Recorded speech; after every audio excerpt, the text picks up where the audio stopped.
A very pleasant good morning to one and all.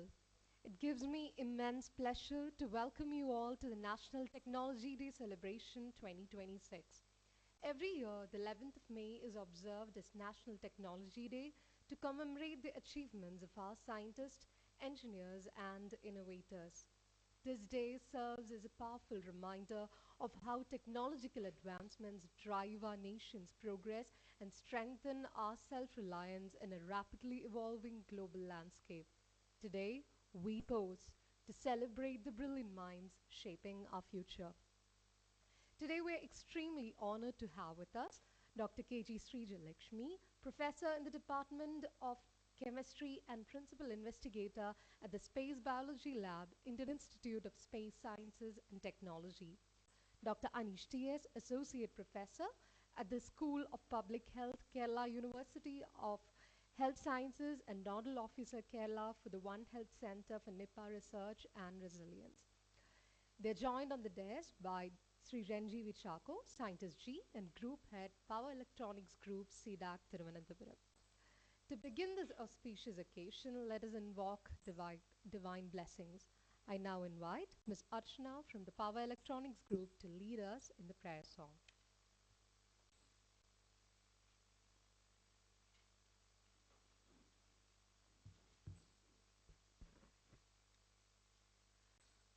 കൂപ്പുകൈയുമായി നിൽക്കുന്നു ഞങ്ങൾ ഈ പ്രപഞ്ചാദിനാഥന്റെ മുൻപിൽ ശുഭ്രമോദം ഉതിരട്ടെ മണ്ണിൽ സർഗശക്തിതൻ സംഗീതധാര അന്തിമാനം അനന്തജ്യോതിസും ബന്ധുരമാം ഉഷസും കണക്കേ അന്തഭൂവിലെ ഓരോ തരിയും ചിന്തിതാനന്ദമേ നിൻ വിലാസം കൂപ്പുകൈയുമായി നിൽക്കുന്നു ഞങ്ങൾ ഈ പ്രപഞ്ചാദിനാഥന്റെ മുൻപിൽ.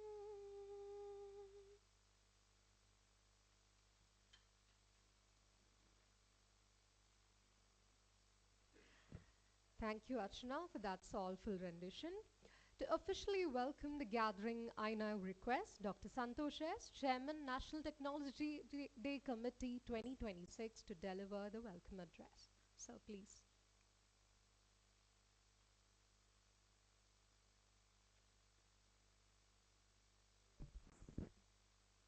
Respected Senior Director, Sri Renji Vichako, distinguished speakers of the day, Dr.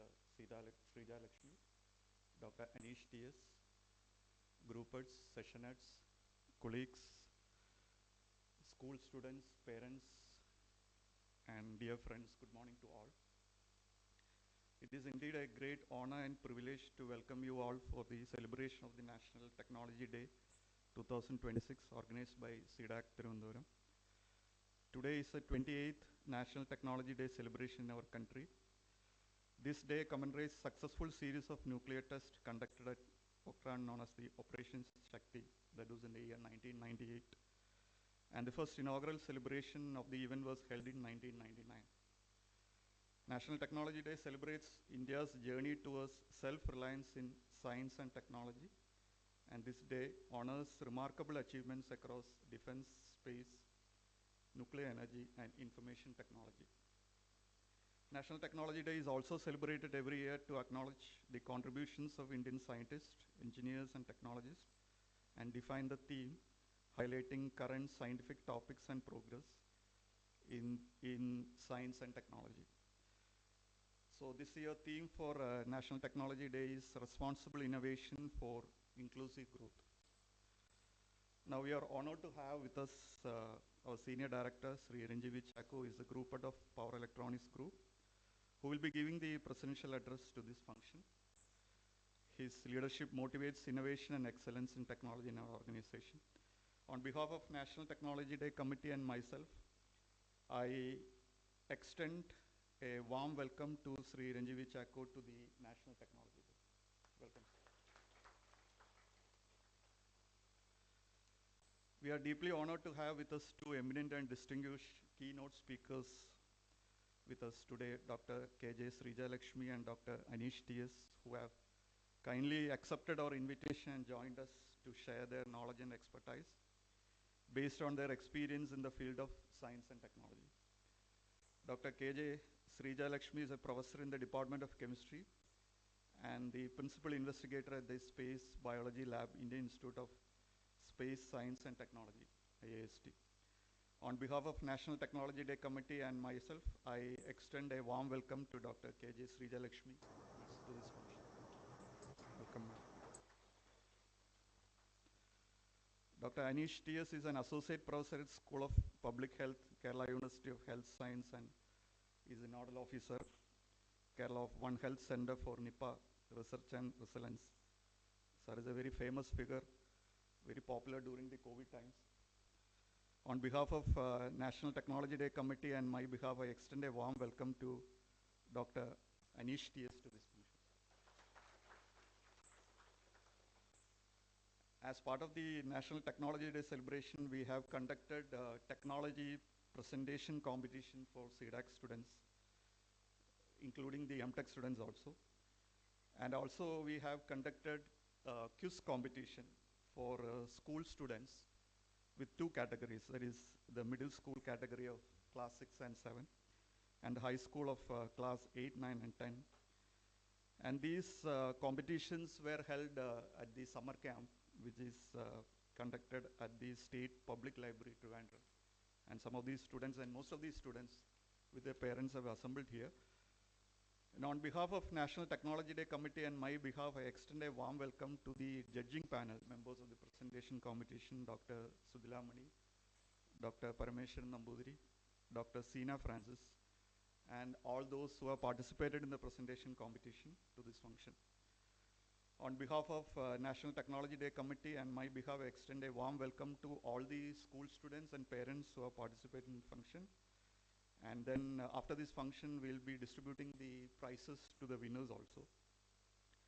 So on behalf of National Technology Day Committee, I also extend a warm welcome to all participants and the other supporting group members and those who have joined online from Technopark also to this function.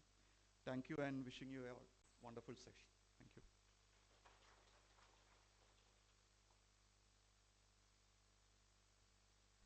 Thank you, sir.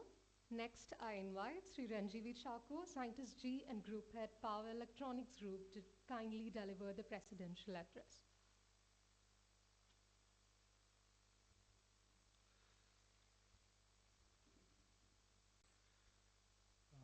Professor K.J. Srijalakshmi, Professor Anish T.S., who has come, accept our invitation, come here to deliver the keynote speeches in this auspicious Technology Day, which is commemorating the May 11, 1998, the Pokhran nuclear capability test and its related developments, which is being considered across various technology domains.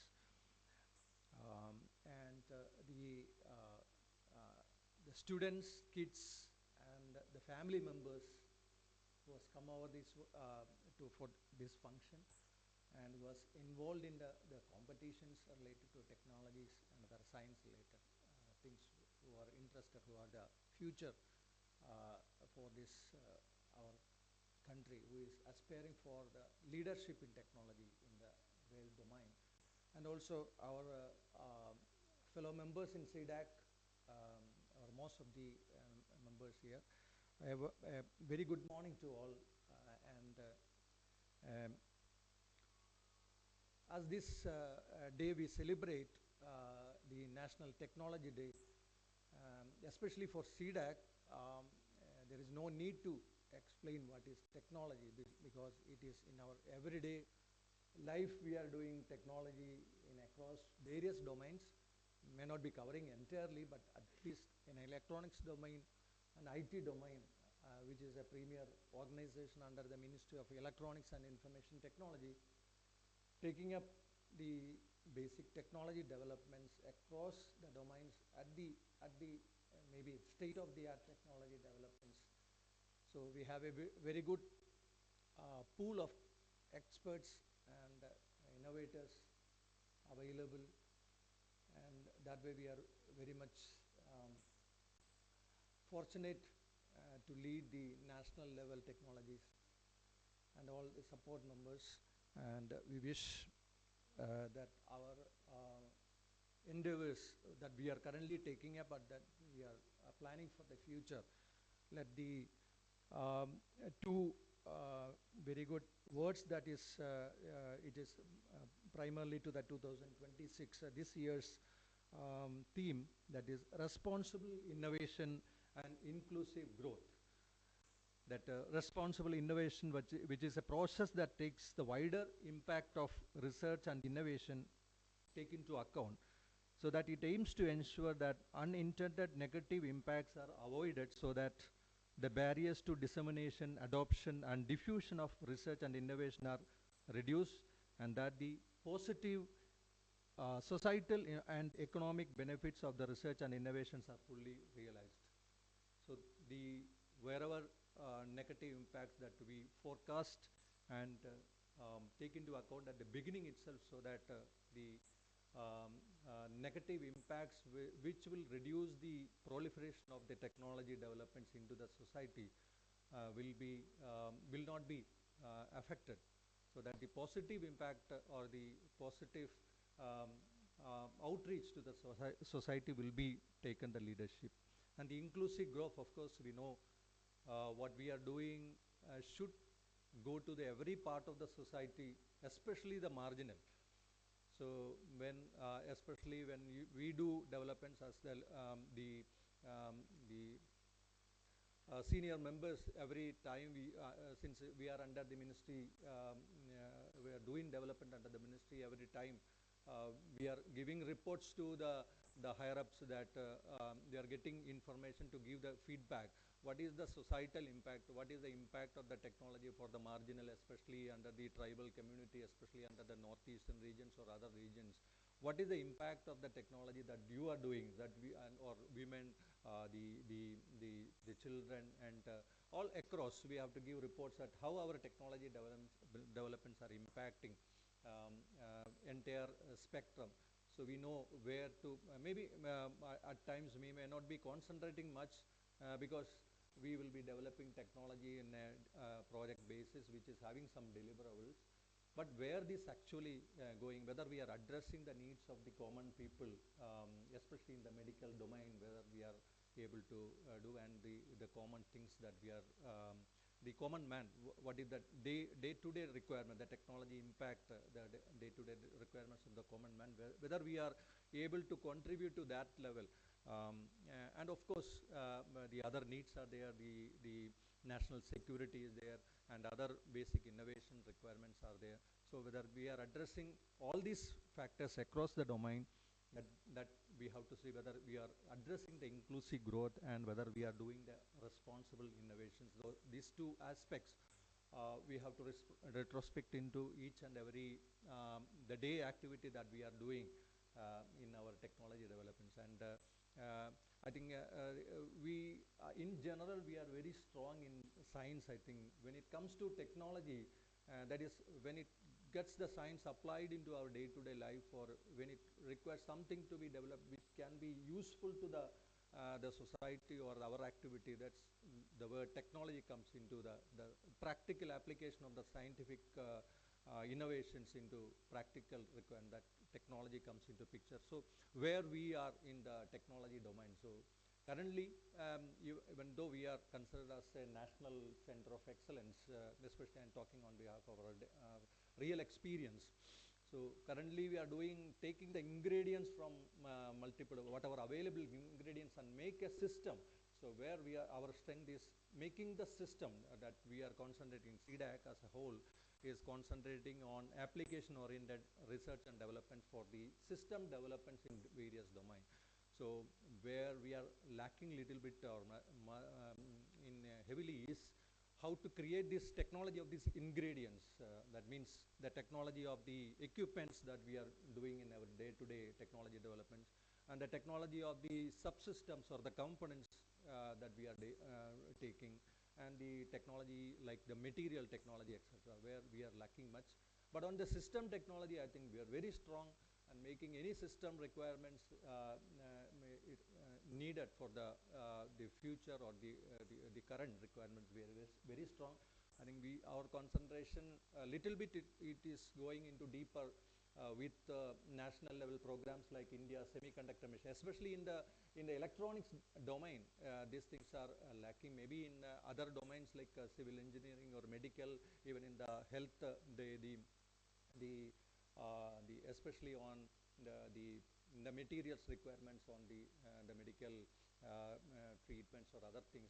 So we are little bit strong on that domain. But when in this last decade, we are very much dependent on the electronics applications into the day-to-day life or its technology requirement, where we are much lagging on the material requirements on the subsystem or even the equipments that is needed for the technology developments.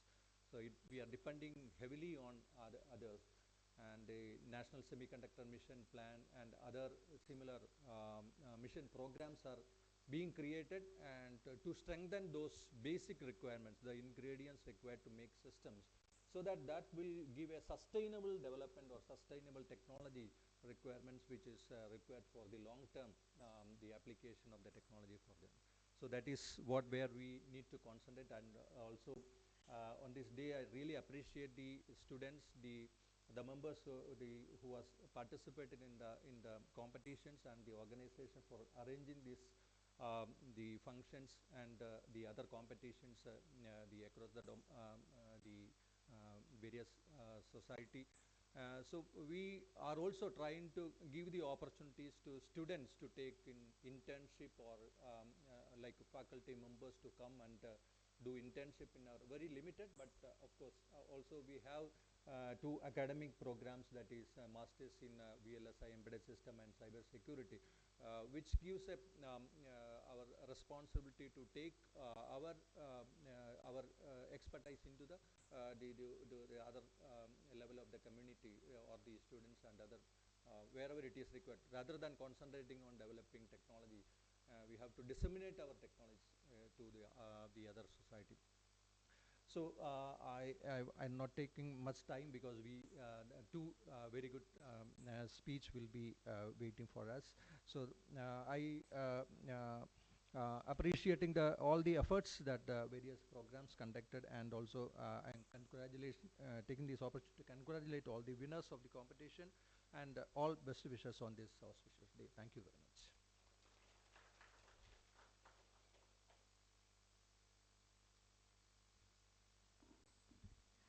Thank you, sir.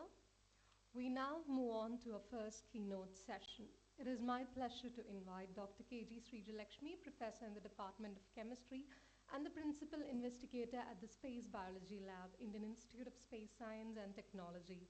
She obtained her PhD in combinational chemistry from the University of Kerala in 2006 and had a short stint as a CSIR postdoctoral fellow at Sri Chitra Tirunal Institute of Medical Sciences and Technology, Thiruvananthapuram.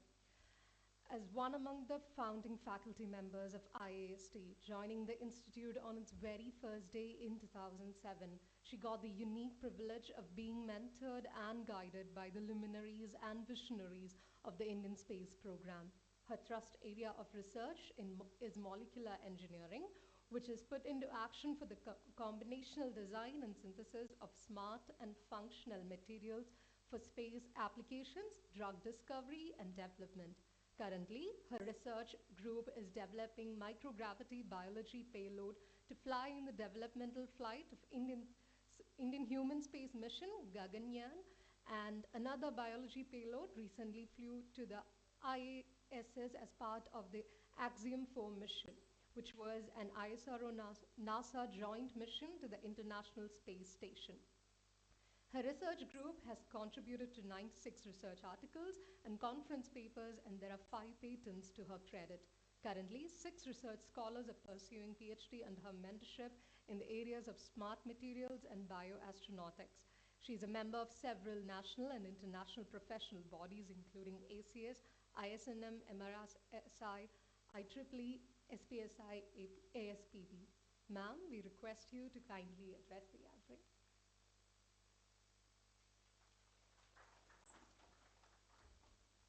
Do I have a slide mover here? So, a great morning to the C-DAC fraternity, including the staff, family members, kids, and all. It's indeed an honor and privilege for me to be here on this auspicious day of the National Technology Day celebrations. I am Srijalakshmi and I represent the Indian Institute of Space Science and Technology.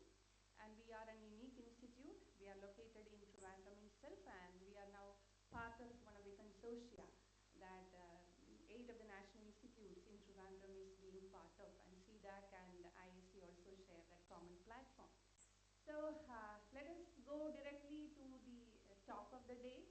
So I have put and before that, let me thank Dr. Santosh and the C-DAC fraternity for this warm invitation for me to be part of this auspicious event. So I have put, do you have a collar mic? No. If I can use that mic, yeah.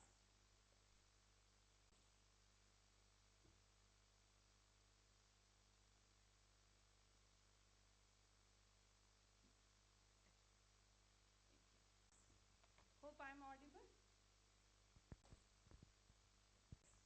So you can see the title of the talk here, and the first part is actually the theme for this particular National Technology Day, which talks about the responsible innovation for inclusive growth. Okay, so here one of the very prominent technologies that India is always proud about and India is going to develop further is the space technology. Okay, so today I will be talking about the advancements or the improvements or the opportunities that Indian space program is offering to the people of its country, along with why do we do or why should we do space research. Indeed, there is a very important and so-called very thoughtful importance to this particular work, because every bit of research that you contribute to space can be brought back. The tangible benefits can be brought back and should be brought back to the earth. So how to do this, and certain domains that currently we are trying to grow. I'm trying to shed a bit of light on that. So moving forward, it is not moving, please moving. Yeah, it has. So probably some of you must be aware of this particular institute. We call us 19-year-old, very young institute. My institute's name is Indian Institute of Space Science and Technology. How many of the kids know this particular institute? Small kids, award winners, prize winners. This can be your institute in the near future. Okay, so this is how to get into this institute. You have to qualify the IIT JEE Advanced. Okay, so that is one of the reasons why this particular institute, and we happen to be the first space university in Asia and third in the world. Okay, and 2007 we were established, and two unique factors we have. One is we are an autonomous institute under the Department of Space. Okay, and we are also a deemed to be university. So you get your degree from our institute itself. And this is one photograph, a very picturesque on the foothills of Sahyadri. So very wonderful campus. I welcome each one of you to be there as visitors and students okay, in the future. So lucky enough, we had our first chancellor, Dr. Amphitheater. So I was one among the lucky 19 people who joined the institute on the first day, and we were colleagues for nearly 7 years. So till Dr. Kalam passed away, he was the chancellor of our institute, followed by Dr. U.R. Rao. You must be familiar with all these names because they are the doyens in the space technology. And followed by Dr. B.N. Suresh, who was the founding director. Currently, he is the chancellor of our institute. And why our institute is unique? Because it has a very unique vision to become the world-class education institution and research institution, and our bread and butter is space. So we are, what to say, bound to contribute significantly to the space endeavor. So this is something else. So we train our students for multiple academic programs. For example, BTech degrees are being offered in 4 domains: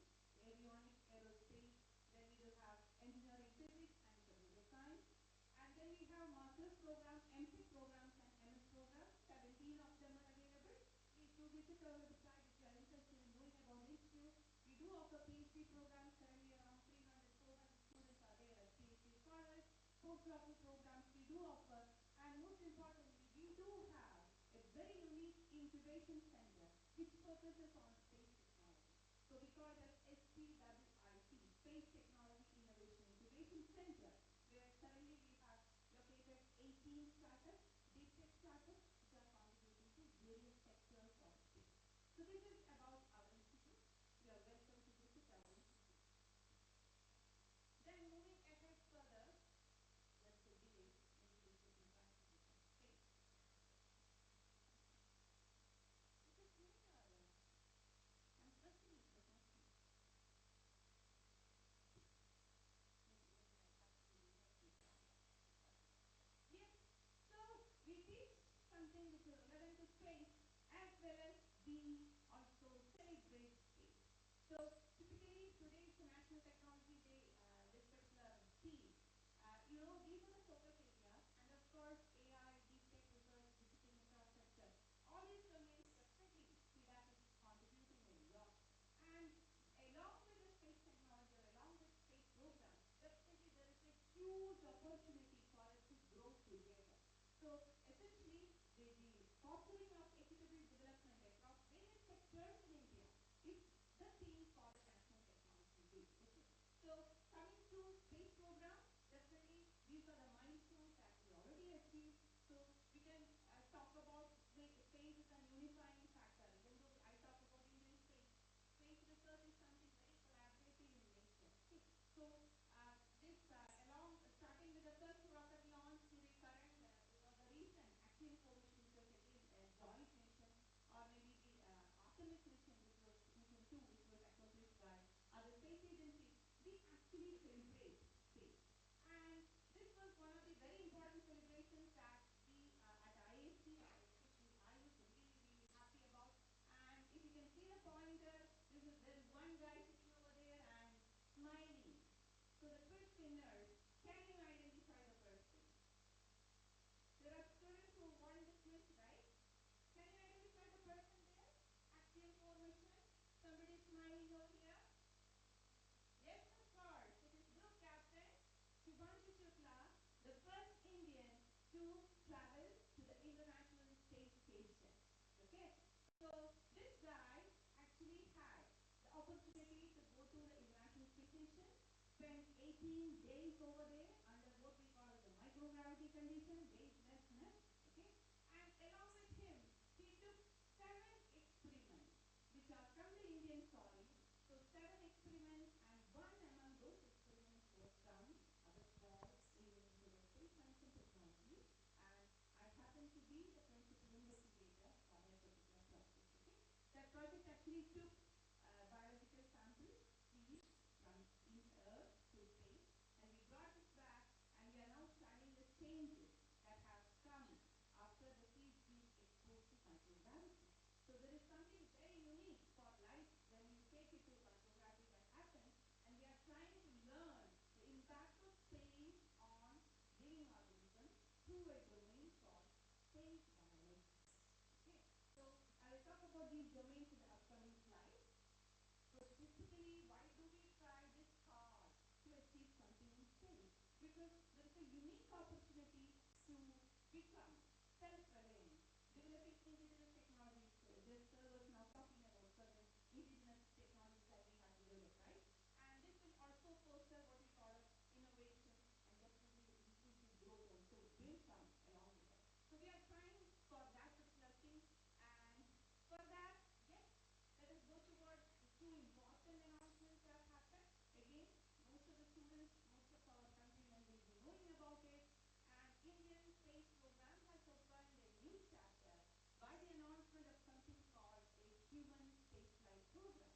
So way back in 2018, this announcement was made on an Independence Day on August 15th, where Indian agency, the Indian Space Research Organization, is planning for an end-to-end mission where we will be taking on an from Indian soil on an Indian-built vehicle, and the flight will be there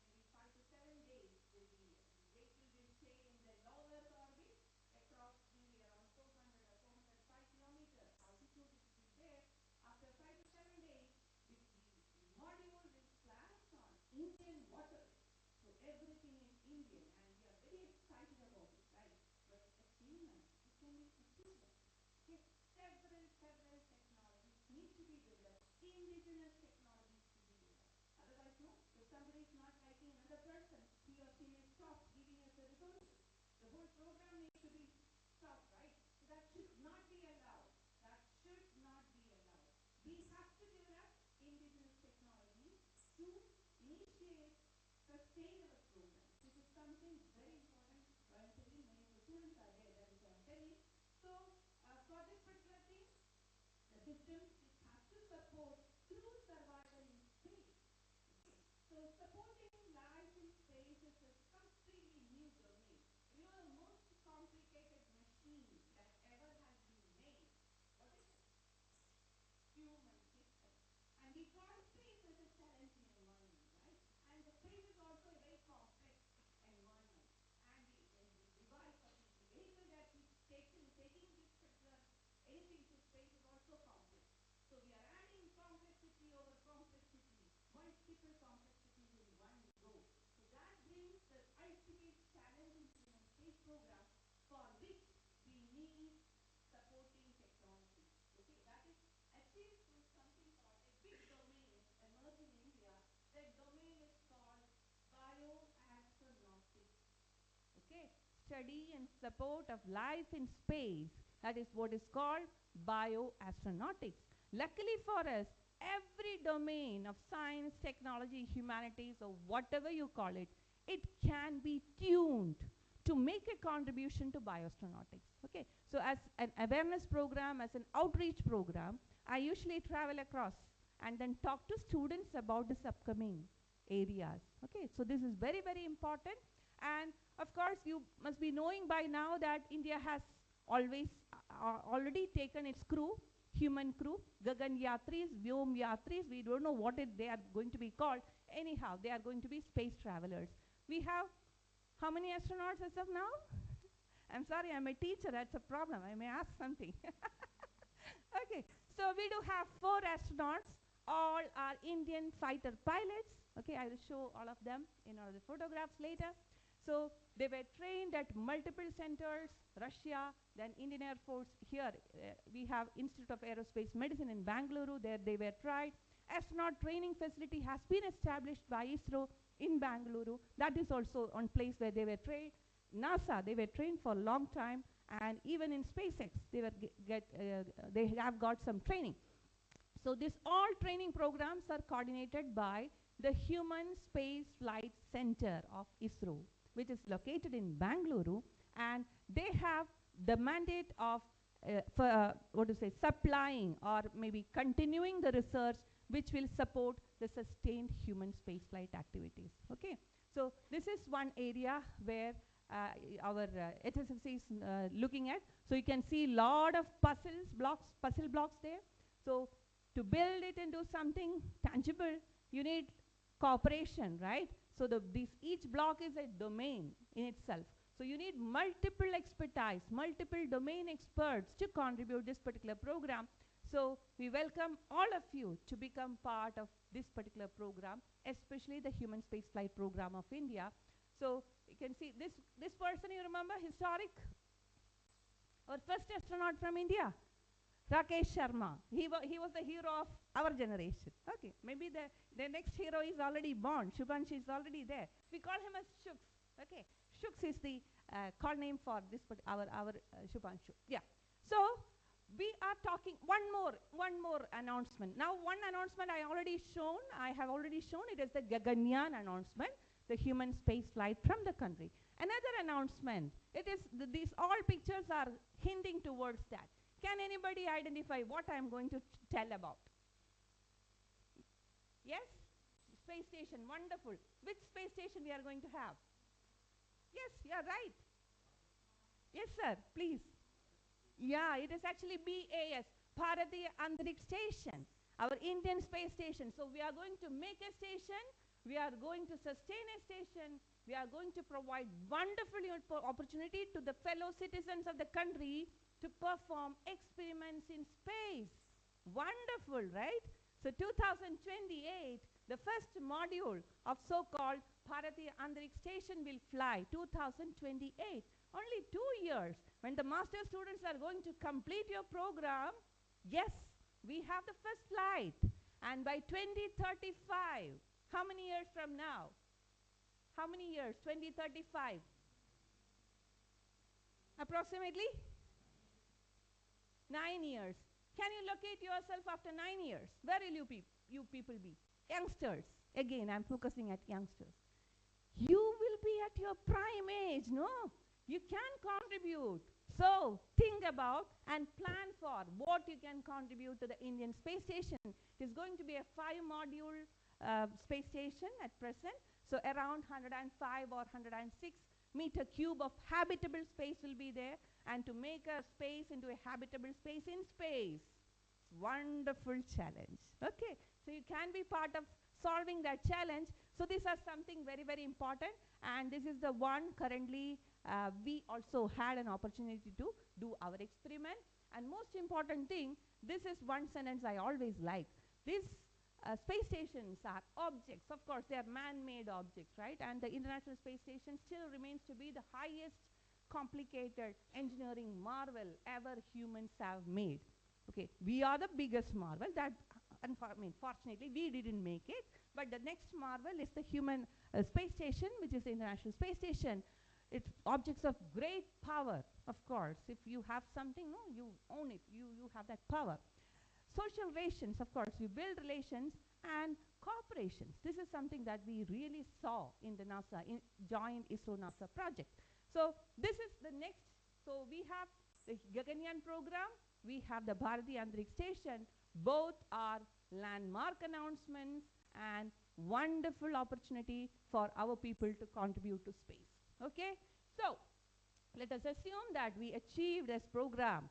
So we envisage that this board we can see, space welcomes you, because most of the places, tourist places, wherever you go, you are welcomed in some signboards and all, right? So let us assume that we saw that a board like space welcomes you. Okay, but at the same time, you may or may not see a warning sign like this. Okay, what is the warning here? So your safety is your concern. Okay, it is most of the time we say that your safety is our concern, right? No, in space always tells it your safety is your concern. So if you want to enter at your own risk. Yes, of course, we are willing to take up risk. Of course, no? So humans have that nature. If somebody is telling you don't go there, then I have to go there. Okay, so that particular thing actually led to something called understanding of the medical risk of space flights. So why come the space flights are getting medically riskful? The problem is the human life, or the life on Earth. The Earth is around 4.2 billion years old, you know that, right? So the earliest life form around 3.8 or 3.9 billion years ago was originated on this very planet, which has a very unique nature. We call it as a pull. We are always footed on ground, right? Okay, so why we are footed on ground? Why I can walk like this? Why every utensil, every chair is sitting in the place it is kept? Because somebody is pulling it down. What is that force, beta? What is that force that is pulling us down? Of course, wonderful. So we have the force of gravitation, the attractive force, right? So we call it as 1G. The moment you are taken away from Earth, that 1G sensation, that 1G unidirectional force, ubiquitous force on Earth, all the time during the evolution, during the continuation of life on Earth, we experience that force. And on a sudden, you are just deprived of that force. What can happen? So many things happen. So many things. You cannot even imagine. Every cell in your body respond to that particular change. And how many cells in our body? Trillions of cells, right? So every cell is going to respond to that. So there are several medical risks associated with the space flights, starting with the complications from microgravity. Okay, of several diseases recorded so far, kidney stone formation is one among them. Okay, and for this matter, I told we have one more payload coming up for the Gaganyaan mission, and in that mission we are trying to understand how kidney stones are progressing when we take life to space. I'll talk about that slightly later. Then mechanical properties, because no, whenever our bones and muscles are loaded, they get that strength, right? So whenever there is unloading happening, they will be losing out. They will be just getting wasted. So osteoporosis as well as muscle atrophy, these things actually happen when you take life to space. And there are a lot of other problems starting from space radiation. Of course, it is a highly risky radiation. It is we call it as galactic cosmic radiations, and in combination with solar particle events, your body is not in a good condition to actually sustain or survive in this condition. So several diseases, including generation of tumor as well as progression into cancer, all these things can happen, and it is very well documented. And of course, as human beings, we also get to have an isolated environment in space, maybe around 3 or 4 people. Now Chinese space station Tiangong is having only 3 people. Okay, so the same 3 people you will be seeing every day, and you'll be flying, and you don't feel like, okay, I get bored. Remember the COVID days when we were confined to one room? Okay, I cannot go out, I cannot see my friends, I cannot shake hands, I cannot give a hug. So many problems, no? So all these things actually lead to some psychological disorders also. Okay, so this is also a consequence when you take life to space, and accordingly or apparently you get sleep disorders. Okay, and complete desynchronization of your activities happen. These are all medical risks associated with human space flight. And apart from that, we can have unpredictable accidents as well. Okay, what I am trying to tell is, it's not that simple to take life into space and survive life in space and bring back.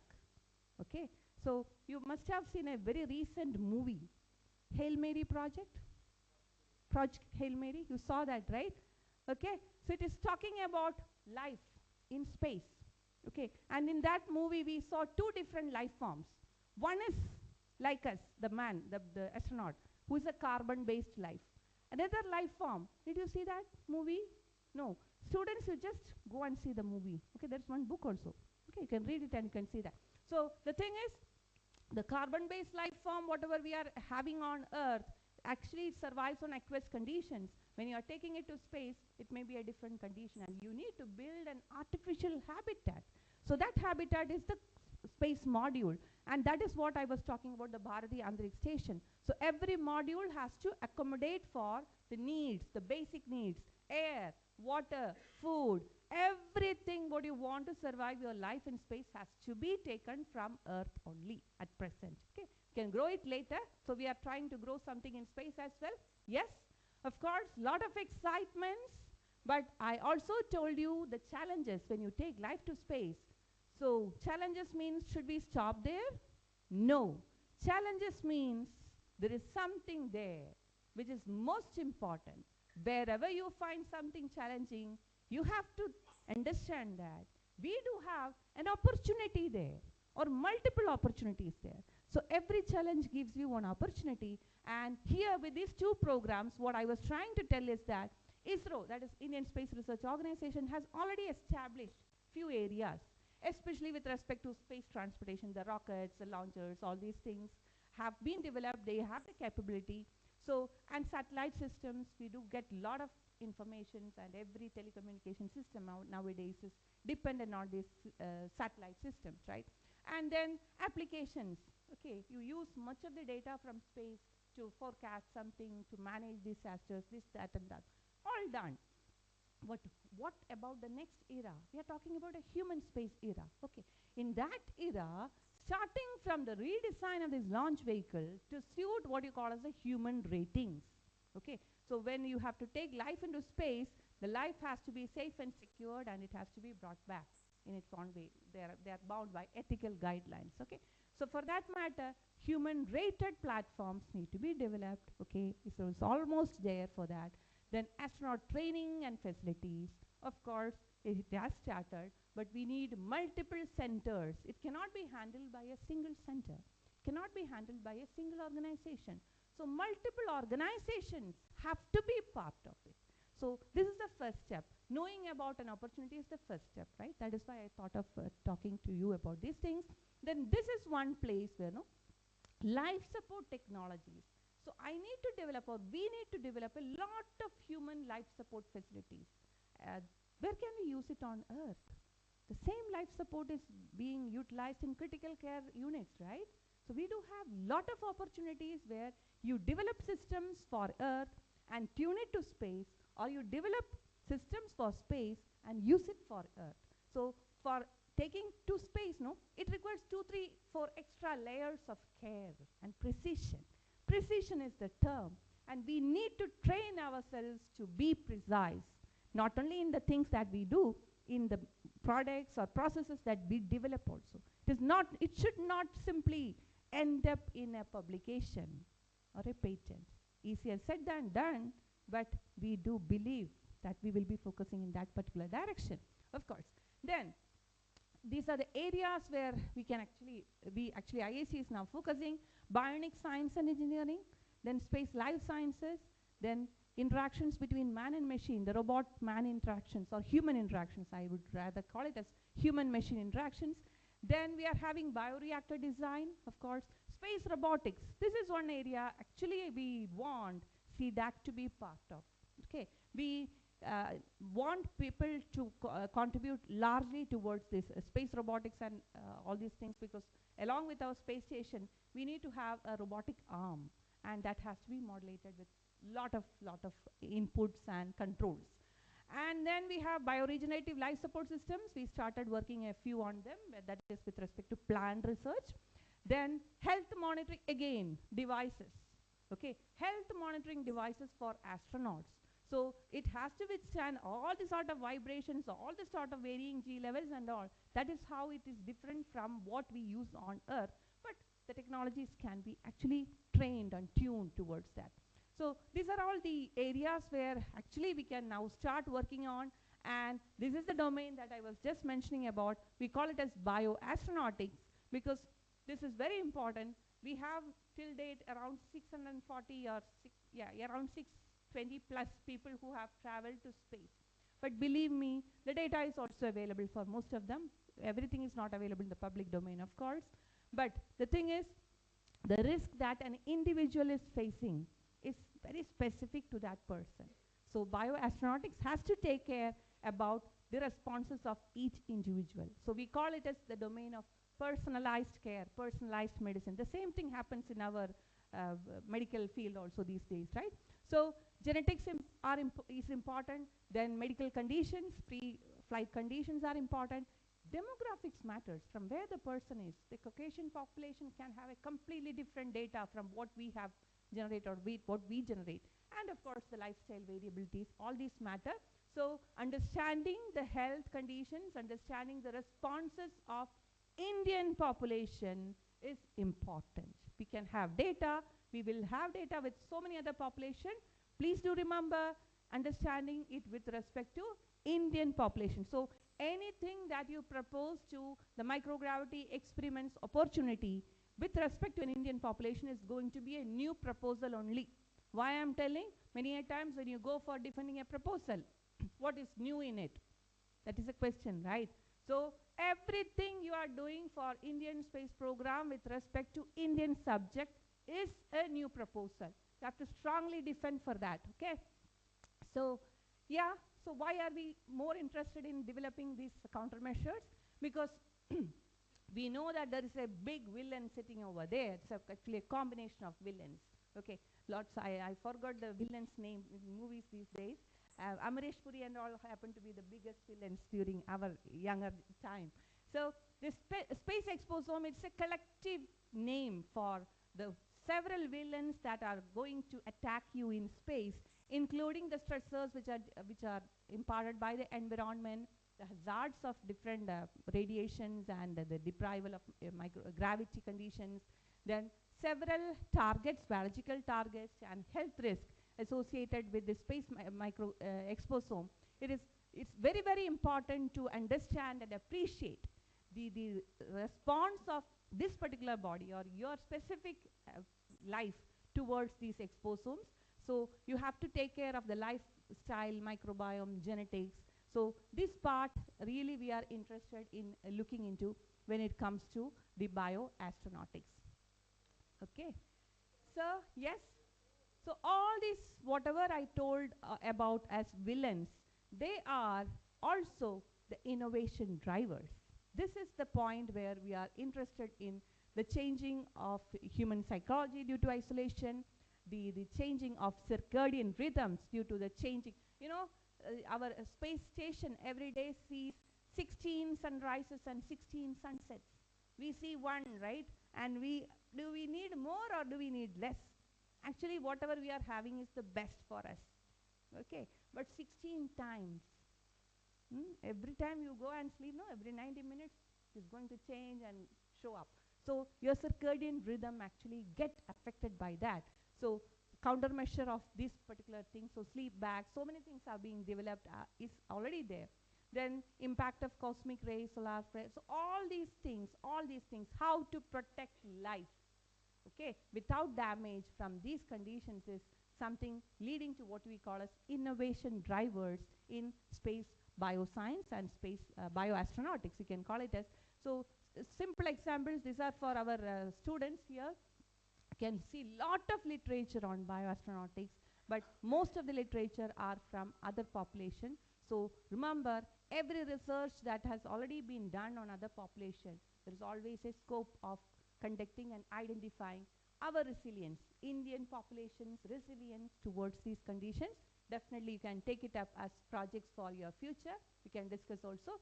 So our country started to have a space biology vision because life is always there, no? So you have to have biology getting associated. So till 2018, Indian space program was completely plunged into technology, launches, this, satellite, this, that and all. But the first time when we started identifying that the most complex mission is going to be the one with life on board, then we started identifying the significance of biological systems. So please do remember, the Indian space program is now passing through one domain where the biological sciences are getting the most attraction. Okay, earlier, no, when we want to go into ISRO, you have to be an engineer mostly, or you have to be a scientist, right? So now the scientific domain is expanding to biological sciences, and the technological domain is getting expanded to biotechnology, bioengineering, biomedical engineering and all. So MBBS, doctors. Now ISRO has doctors with its as employees. So any domain you tell about, we have a seat for you in the space program. So this particular vision, I'm not going into the details of that. I was fortunate enough to be part of this particular vision document preparation by the Indian Space Research Organization, where we were talking about opportunities to be given to Indian students for research in microgravity conditions. So there was one announcement very recently. It is now the proposal call is closed. Anybody is aware of something called Indian Microgravity Experiments, IMEX 2025? There was a call. Okay, so around 500 plus proposals were submitted within India itself, only to Indian students, Indian researchers. So such proposal calls will be frequent. Okay, there's one website, InSpace is there. Okay, our commercial wing of ISRO is there. Please do visit InSpace website and see what are the opportunities. The call for proposals will come over there. And then you must be thinking, oh, space is something that everyone or some of us cannot access. You are right. Space is a very, very sort of a rare opportunity. But do we have to restrict our research only because I'm not going to get an opportunity in space? No, you need not. Okay. Even on Earth, we can contribute towards space research. How? This is done using something called pre-flight platforms, utilizing pre-flight platforms. Especially it will help in space science experiments, starting from satellites. Okay, there is something called scientific ballooning. Have you heard about scientific balloons?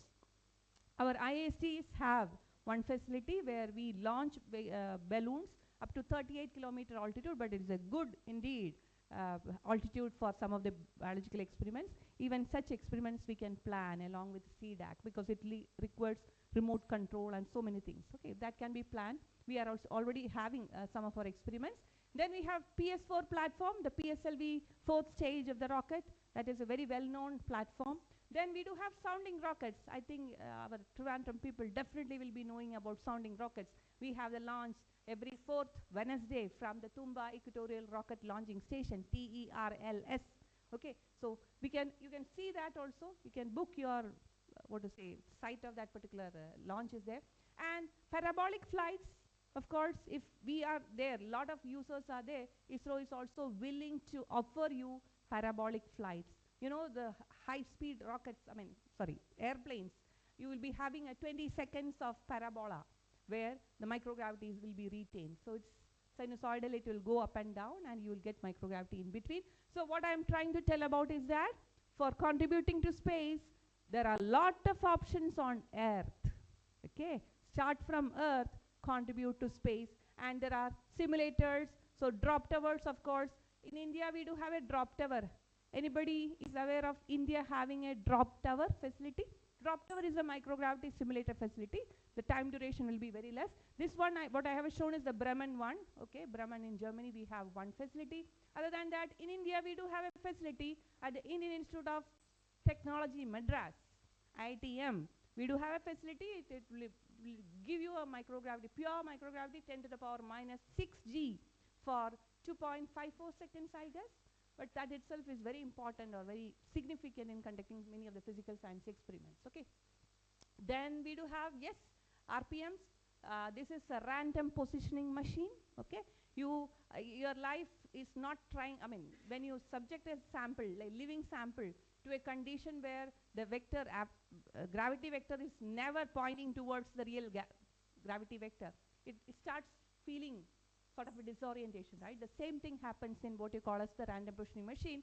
This machine, what you are seeing here, was designed, developed, fabricated, and tested at the Indian Institute of Space and Science and Technology by one of the master students. Okay, so MTech student, my student, Srijana, she made it, and we are still working. We are still using this equipment. So this was the one which actually we patented recently. So several of such devices can be inbuilt. You can build them, okay, then use them. So here the technology developments happens. And yes, this is about scientific ballooning. I'm not going into the details. So if you are interested in scientific ballooning, of course, IAST has a facility. But if you have higher payload, say 100 kilogram or 300 kilogram of payload, definitely we have a national facility. We call it as TIFR, Tata Institute of Fundamental Research, National Balloon Facility at Hyderabad. You can actually approach them. They have their website. Please do approach them. They will talk about lots of opportunities for conducting such experiments. This one I already told. So these were the 3 experiments that IAC has done on board PSLV some time back. And we are also trying to have several of such experiments, conducting of such experiments. So for students, there are a lot of opportunities, and IIST offer internships in almost all of these areas that I was talking about. And then we do have these many institutes or these many organizations or maybe startups even offering you programs in the domains whatever I was talking about.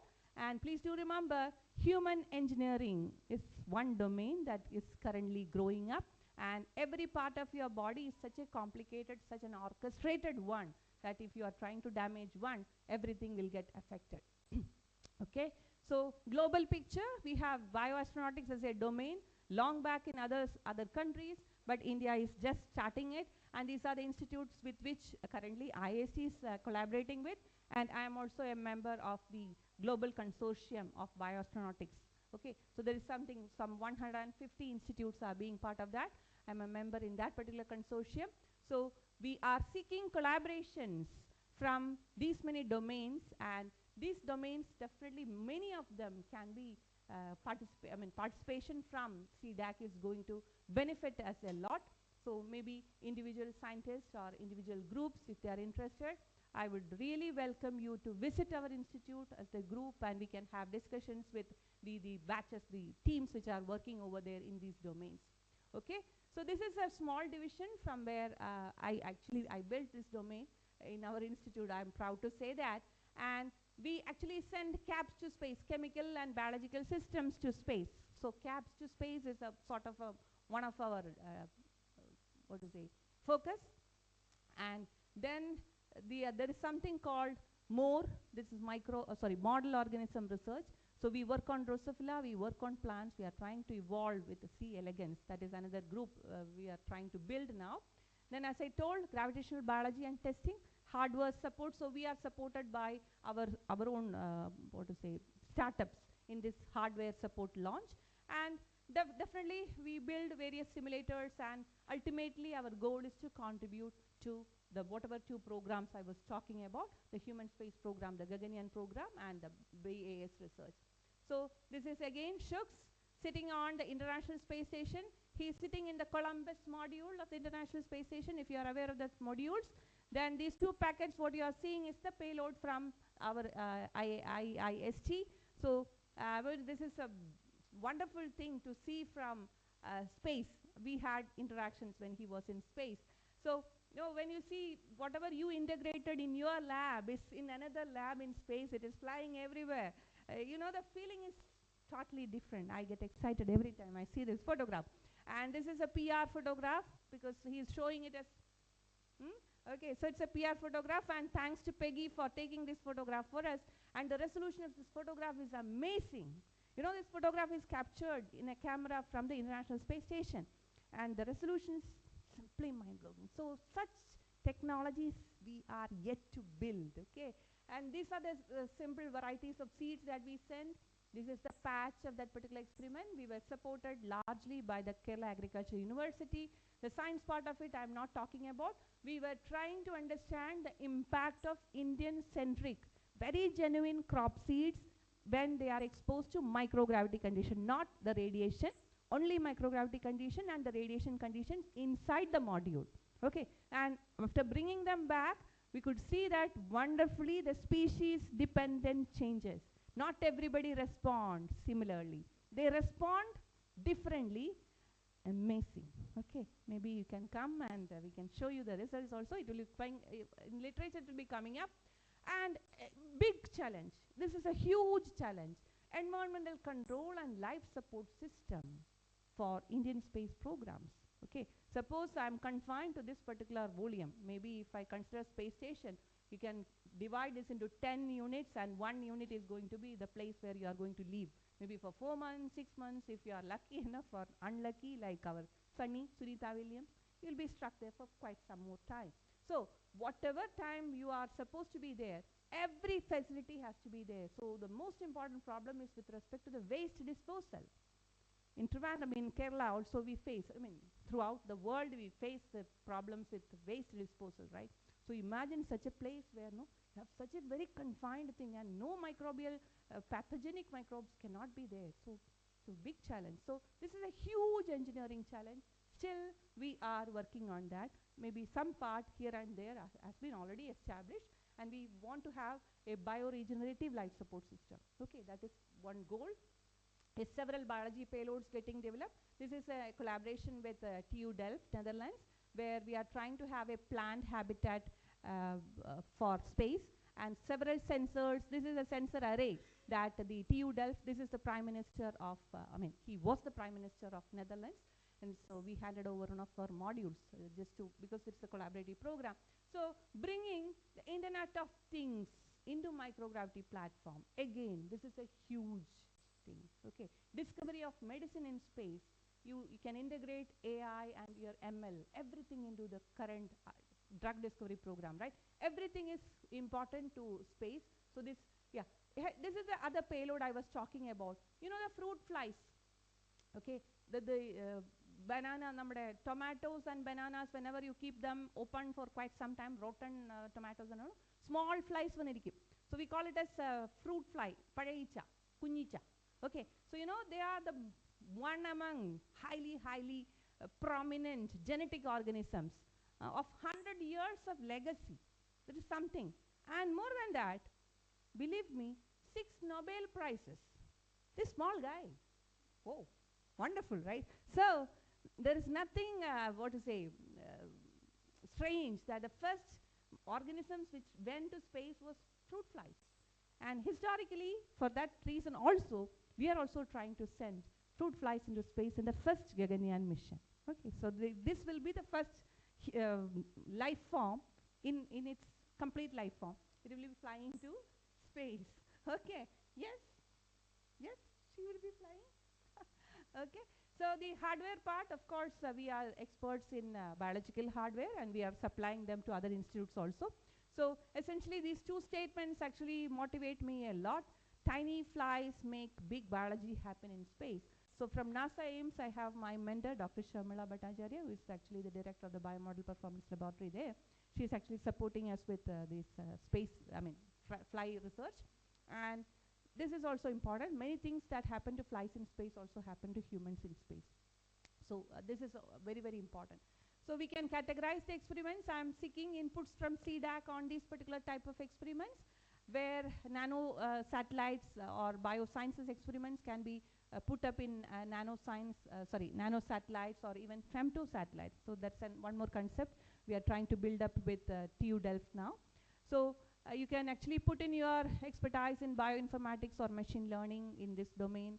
Astrophysics, we do have a beautiful division of astrophysics in IIST, where you can actually help them with large-scale simulations, where they are trying to understand the evolution of cosmos, evolution of the universe, and it's also part of astrobiology missions. Then several mission designs, trajectory designs, these and all you can actually help us with numerical integrations, of course. Robotics, as I told you earlier, computer vision and the edge AI, everything, you are the experts. So please do support us in these programs. So we will be categorizing our experiments with respect to the structure of the nanosatellite, expected life, the orbit type in which we are trying to fly, and retrievable, so many things. I'm not. So let us keep ourselves motivated.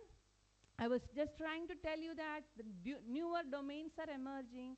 The space is only not the one that you see as a rocket launch, that 8, 7, 6, 0. It goes, not goes. I mean, if it goes, it is a victory. Otherwise, whoa, ISRO is doing something very bad. So like that, that's a popular thing. But here, we can prepare ourselves to be contributors to the future space program. And to keep us motivated, definitely it is not a waste of money and resource. Space research is not a waste of money and resource, if you utilize it the correct form. So to motivate you, just a literature report, 2,400 plus products are spin-offs from space programs, and believe me, most of them, around 80 to 90% of them are for medicine purposes. Okay, so this is something very, very important. Several innovations in medicine I have just mentioned over here. Even the small, that temperature sensor, IR temperature sensor, no, this was actually made for space. Many things. Formula milk that we give for our infants, this was made for space. The shape memory forms that you are sleeping on these days. Okay, earlier, no, the bed used to sag. After you sleep there for maybe 1 week, it will be sagged and you will get the back pain. Now, the moment you lift, you get up, get out of the bed, it's going to be flat only. Shape memory forms are being utilized for space. So you will see hundreds or thousands of such innovations which happened from space. Yeah, this is the photograph I was showing. This is a real wonderful moments of joy and pride. So this is our Shuks. This is Prashant Balakrishnan. You know him? Prashant Balakrishnan. If I tell he is the husband of Lena, our people will be knowing more, right? So this is two ways we are benefited out of that. Then yes, this is Ajit, again one more, and this is Ankad. So these are all our astronauts, 4 of them. And yes, ISRO chairman, Dr. Narayanan, and D.K. Singh, HSC director. Along with, this is my collaborator from Kerala Agriculture University, okay? So this was one moment, and for this to achieve, as a person who was trained in chemistry, okay? Whenever people introduce Department of Chemistry, everybody, oh, what is this lady going to do? Okay, so the thing is, continuous learning, okay? You will be trained in one domain. That should not stop you from exploring the other domains. Many people will question you, who are you? Then you tell, I'm a student, that's it. That is how I am surviving now. Okay, most of the time now, when you go with proposals and all in these areas, who are you to do this? And I tell, I'm a student, I can do it, no? so survival is one important thing. And we learn from very many experts. And please do remember, there is a very important recipe for whatever you are trying to grow in a particular domain. Definitely you should have international vision, no doubt about it. You definitely have to know, and you have to explore things what is happening internationally. But please do remember, people are doing great. That doesn't mean that we are not good, right? So please inculcate the national spirit in us. India is great, or we will make India great. That national spirit should come. Steadfastness, never yield. Okay, And then, of course, goodwill. You have to carry positiveness. You have to carry the goodwill. And the last and not but the least, unabashed optimism. If people tell that you are going to fail, admit it for the time being and prove that they were wrong. So you in good things, of course. Okay, only in good things. So these are going to help us to develop the indigenous technologies that, as I was telling earlier, and helping us in sustain the human space programs. So please do remember, we are just starting to learn. It's a long way to go, and we have a lot more things to learn. And in IST, we do have the startups ecosystem also helping us. Okay, so with that, yes, our founding chancellor, Dr. APJ Abdul Kalam, we were frequently interacting whenever he was there in the campus. So according to him, every kid knows small aim is a crime. So we have to have a great aim, dream it, and then earn it.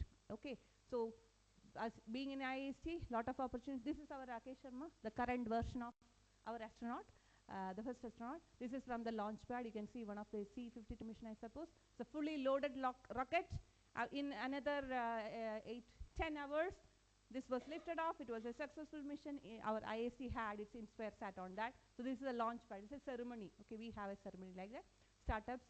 And this is Sharmila and his student Ravi. And Vyomitra, our own robot. Yeah, so many other things. I mean, I just don't want to show that. So with that, I'm sorry that I took slightly more time, but I just wanted to give this information. So I thank the organizing team at C-DAC for this wonderful opportunity, and my institute, IST, our big brother, ISRO, and my home department, Department of Space. They have been wonderful in supporting. Okay, it does not mean that you go there and you get everything. No, but it has been really, really, really supporting and motivating. And whatever I'm showing there, this is all for my students. Okay, and definitely the collaborators, they empower you and help you. That hand holding for growth that happens every time. And of course, for being this wonderful audience, I thank each one of you for your kind attention. You may please send in your queries if you have any to my email ID, srija@ist.ac.in. And with that, let me greet you once again on the National Technology Day, and let us hope that our country is going to demonstrate its prowess, okay, in every domains which are going to benefit humanity as a whole. With that, let me stop, and Jai Hind.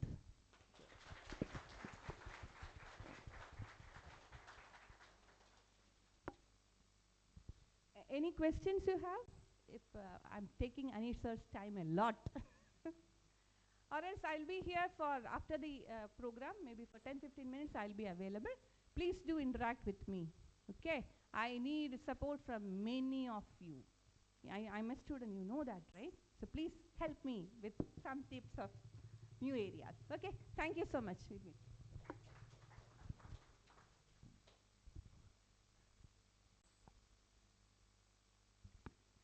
Thank you, ma'am, for that wonderfully insightful session. I now invite a second keynote speaker, Dr. Anish T.S., Associate Professor of Clinical Epidemiology at the School of Public Health, Kerala University of Health Sciences, Thiruvananthapuram. With a robust academic foundation, including an MD in Community Medicine and an MPhil in Clinical Epidemiology, he has emerged as a central figure in Kerala's public health landscape. His career is defined by high-stakes leadership during health crisis.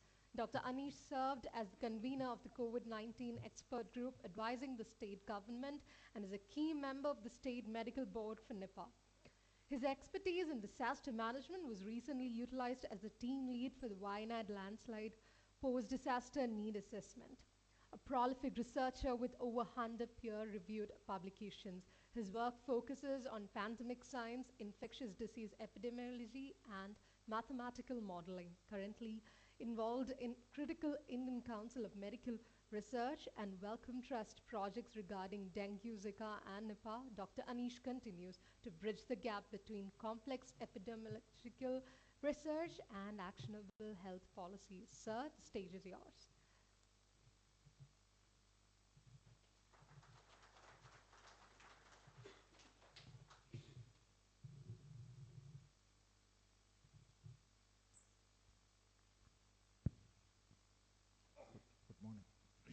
Am I audible? Yeah. So I would like to thank the organizers, C-DAC, for this wonderful opportunity, especially for the children being here. How many of you are not able to follow Malayalam in this gathering?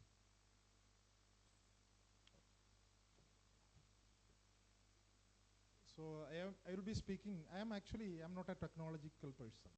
I'm very thankful to you because because once I thought I would become an astronaut. Okay, കുട്ടിക്കാലത്ത് എൻ്റെ വലിയ സ്വപ്നം സ്പേസിൽ പോവുക എന്നുള്ളതായിരുന്നു. അപ്പം ഇങ്ങനെ just ഒരു ലെക്ചർ കേൾക്കാൻ പറ്റി എന്നുള്ളതൊരു വലിയ കാര്യമാണ്. So I will be focusing on some very different domain. So that is pandemic resilience and how technology could be helpful in building resilience against pandemics. Pandemic എന്നുള്ള പേര് എല്ലാവർക്കും അറിയാമല്ലോ അല്ലേ? What is pandemic? What is the Malayalam for pandemic? It is Mahamari. Are you expecting any pandemic in near future? What was the last pandemic that we faced? It was COVID-19 pandemic. അടുത്ത pandemic എന്ന് വരും? Are you expecting any pandemic? Somebody is discussing about Handa virus. No. Whether it is going to become a pandemic or not. എന്ന് വരും? നിങ്ങളുടെ life ടൈമിൽ നിങ്ങൾ എത്ര pandemic കണ്ടിട്ടുണ്ട്? Sometimes we will tell, for example, SARS pandemic that happened in 2000 AD, but it was limited to China and Hong Kong. So a true pandemic is a disease or an infectious disease which is transmitting all over the world equally. That is a true pandemic. COVID-19 മുമ്പ് ഒരു true pandemic വന്നത്, what was the last pandemic? Maybe before COVID-19, what was a true pandemic the world witnessed? That is, yes, very good answer. That is Spanish flu. It was when the Spanish flu occurred? It is not 1930s, it is 1918. Specifically, the year is 1918 when we detected, because 1918 is the last year of World War I.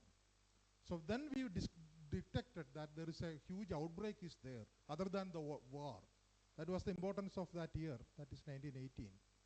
And Spanish flu, when we detected COVID-19 in 2019, maybe in 2020, early January of 2020.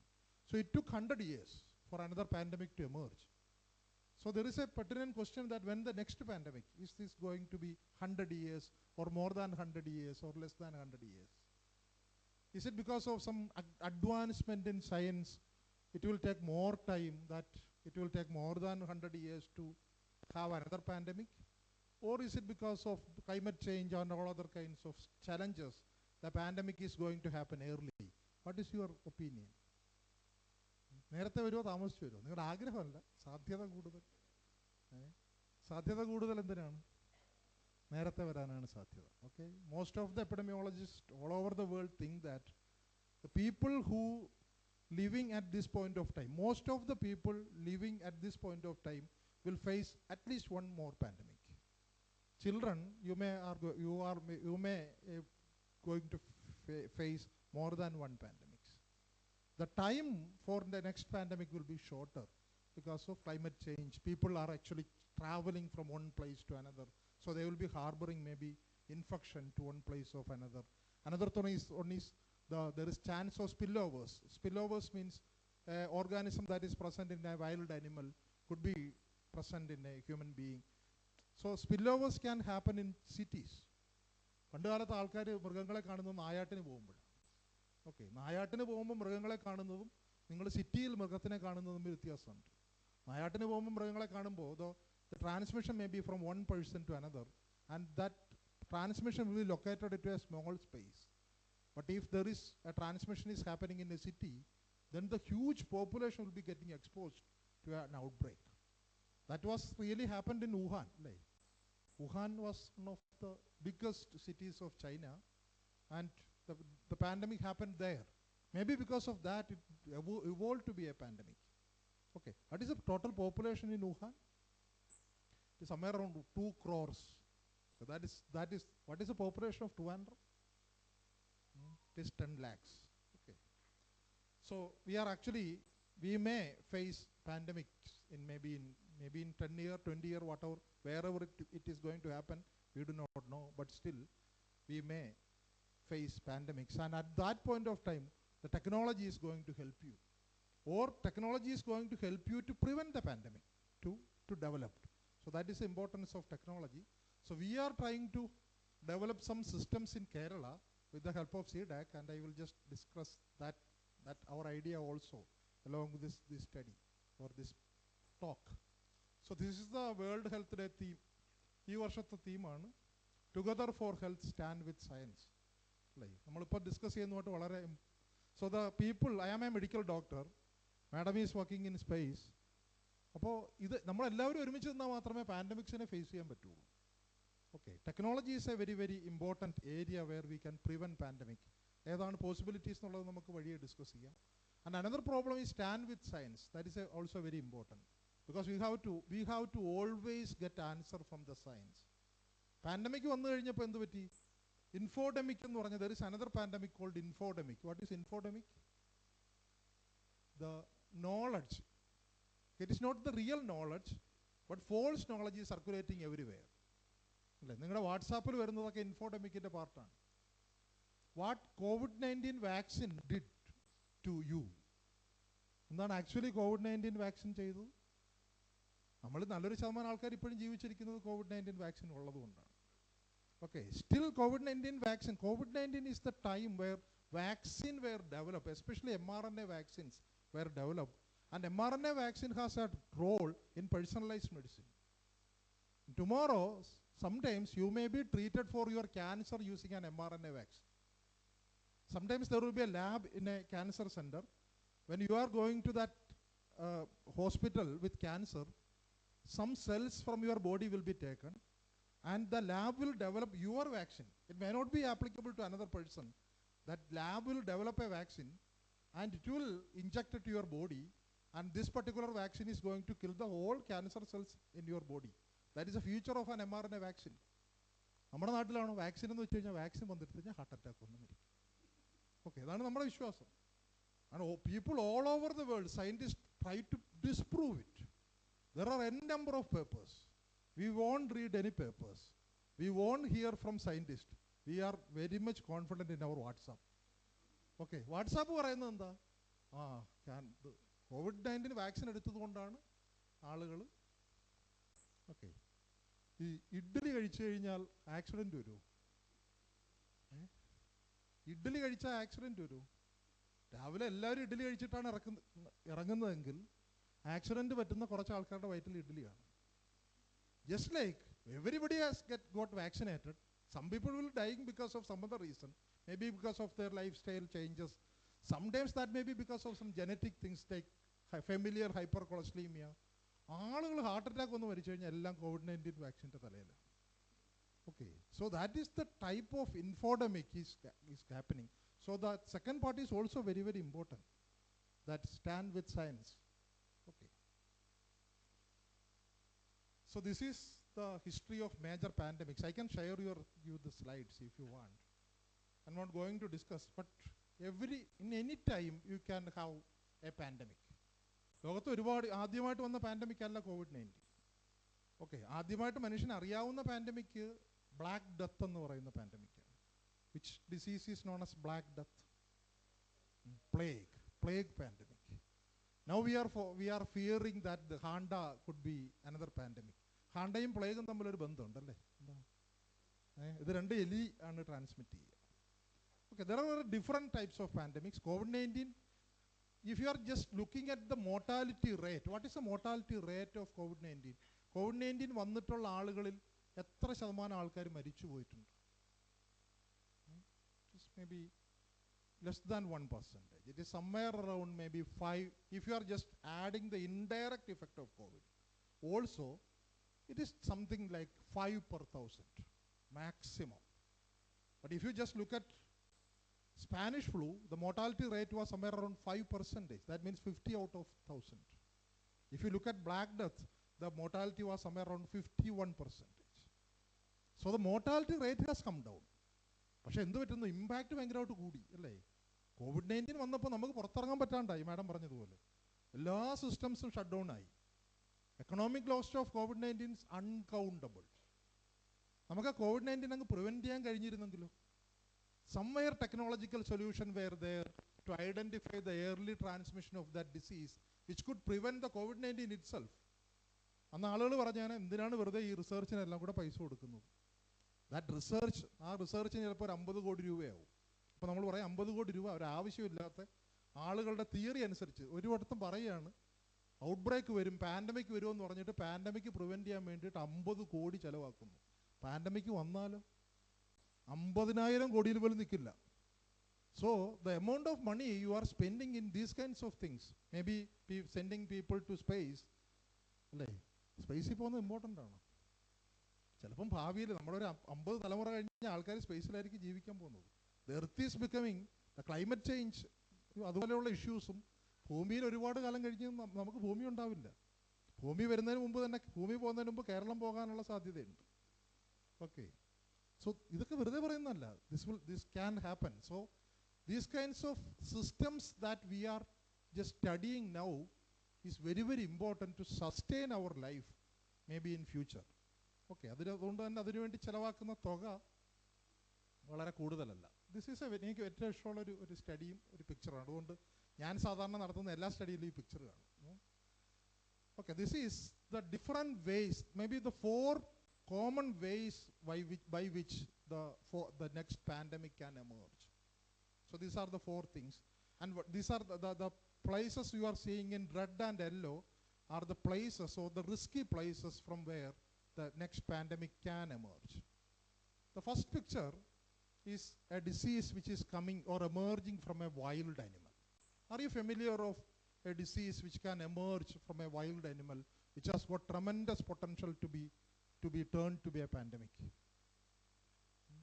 Even COVID-19 was a disease which was emerged from a wild animal. Most of the pandemics are diseases coming from wild animals. In Kerala, are you familiar of a disease which is emerging from wild animal and it has got huge pandemic potential? Nipah. Nipah വരുമ്പോൾ നമ്മൾ എന്ത് ചെയ്യും? ആളുകളെയൊക്കെ പിടിച്ച് പൂട്ടിയിടും. അവിടെ health system മുഴുവൻ അങ്ങോട്ട് പോകും. അപ്പോൾ നമ്മുടെ നാട്ടിൽ കുറേ ആൾക്കാരിരുന്ന് പറയും ആകെ 10 പേർക്ക് വരുന്ന അസുഖത്തിനൊക്കെ ഇത്രയും, അല്ലേ? നിപ്പ അങ്ങനെ ഒരുപാട് പടരുന്ന രോഗമല്ല. ആളുകൾ പറയുന്നത്, നിങ്ങൾ ഒരു പക്ഷേ സോഷ്യൽ മീഡിയയിൽ കേട്ടിട്ടുണ്ടാവും, നിപ്പ അങ്ങനെ ഒരുപാട് പടരുന്ന രോഗമല്ല. നിങ്ങൾ എന്തിനാണ് ഇത്രയും റിസോഴ്സസ് നിപ്പയ്ക്ക് വേണ്ടിയിട്ട് സ്പെൻഡ് ചെയ്യുന്നത്? COVID-19 ആദ്യം സമയത്ത് പടരുന്ന രോഗമായിരുന്നില്ല. So if the virus is getting an opportunity to interact your immunity, the virus can change its ways. This simple Darwin's principle, survival of the fittest. അല്ലേ, നിങ്ങൾ ഈ സമരം നടക്കുന്ന കണ്ടിട്ടില്ലേ? നമ്മുടെ സെക്രട്ടേറിയറ്റിൻ്റെ മുന്നിൽ സമരം. അപ്പോൾ സെക്രട്ടേറിയറ്റിൻ്റെ മുന്നിൽ സമരം നടക്കുമ്പോൾ എന്താ സംഭവിക്കുക? കുറേ ആൾക്കാർ സെക്രട്ടേറിയറ്റിലേക്ക് ഓടി വരികയാണ്. അപ്പോൾ എന്താ ചെയ്യുക? പോലീസ് എന്താ ചെയ്യുക? പോലീസ് പല കാര്യങ്ങൾ ചെയ്യും. എനിക്ക് വേണ്ട ഉത്തരവ് വെച്ചാൽ ബാരിക്കേഡ് വയ്ക്കും. ബാരിക്കേഡ് വയ്ക്കുമ്പോൾ സമരക്കാരെന്ത് ചെയ്യും? എല്ലാവർക്കും ബാരിക്കേഡ് ചാടാൻ പറ്റില്ല. ആരോഗ്യമുള്ള ആൾക്കാർ ബാരിക്കേഡ് ചാടും. ആരോഗ്യമില്ലാത്ത ആൾക്കാർ എന്ത് ചെയ്യും? ബാരിക്കേഡിൻ്റെ ഇപ്പുറം നിന്ന് ഐക്യലാസ് എന്താവാന്ന് ചോദിക്കും. കുറേ ആൾക്കാർ ബാരിക്കേഡിൻ്റെ അപ്പുറം എത്തിയില്ലേ? Suppose they are multiplying. അവരെ പോലുള്ള ആൾക്കാരെ ഉണ്ടാക്കുകയാണെന്ന് വിചാരിച്ചോളൂ. ആദ്യം സമരം ചെയ്ത ആൾക്കാരും ബാരിക്കേഡിന് അപ്പുറം പോയ ആൾക്കാരും തമ്മിലുള്ള വ്യത്യാസം എന്താ? ബാരിക്കേഡിന് അപ്പുറം പോയ ഒരു മോർ ഹെൽത്തി ആൻഡ് എനർജറ്റിക്, അല്ലേ? അവർ പിന്നെയും വരുമ്പോൾ സെയിം പഴയ ബാരിക്കേഡ് വെച്ചിട്ട് അവരെ തടയാൻ പറ്റില്ല. അപ്പോൾ നമ്മളെന്ത് ചെയ്യണം? ഡബിൾ പൊക്കമുള്ള ബാരിക്കേഡ് വയ്ക്കും. അപ്പോൾ എന്ത് ചെയ്യും?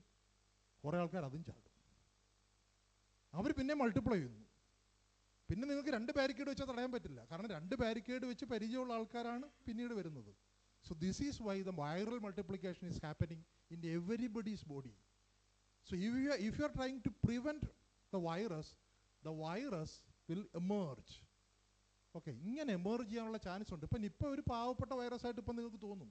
So but if you are not able to prevent it, and if you are allowing the virus to expose to human immunity, the risk is very, very, very much. Okay, so the Nipah can turn to be another pandemic. ഇങ്ങനെയുള്ളവർക്ക് 1,900 infections ഉണ്ട്. So this is a very important thing. That is the diseases from wild animal that you can see as A, that is in the left, maybe the left, the upper corner. അതിനകത്ത് India കാണുന്നുണ്ടോ നിങ്ങൾ? Highly India everywhere. And you can see a red spot towards the southern part of India, that is Western Ghats. Western Ghats is identified as one of the 15 hotspots from where an outbreak of pandemic could be emerged from a wild animal.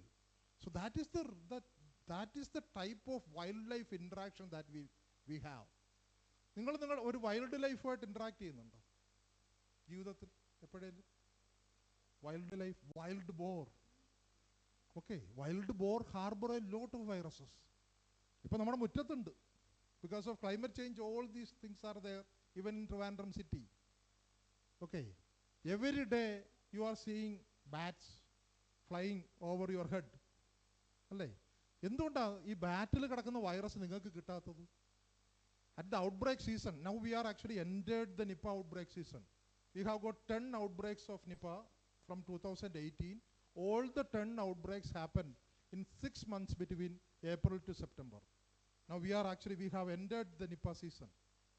In Nipah season, different studies were conducted, and almost all studies proved that in Kerala, 0.5 to 1% of bats always harbor Nipah virus. In every 200 bats, one bat will be harboring Nipah virus. But why you are not getting Nipah?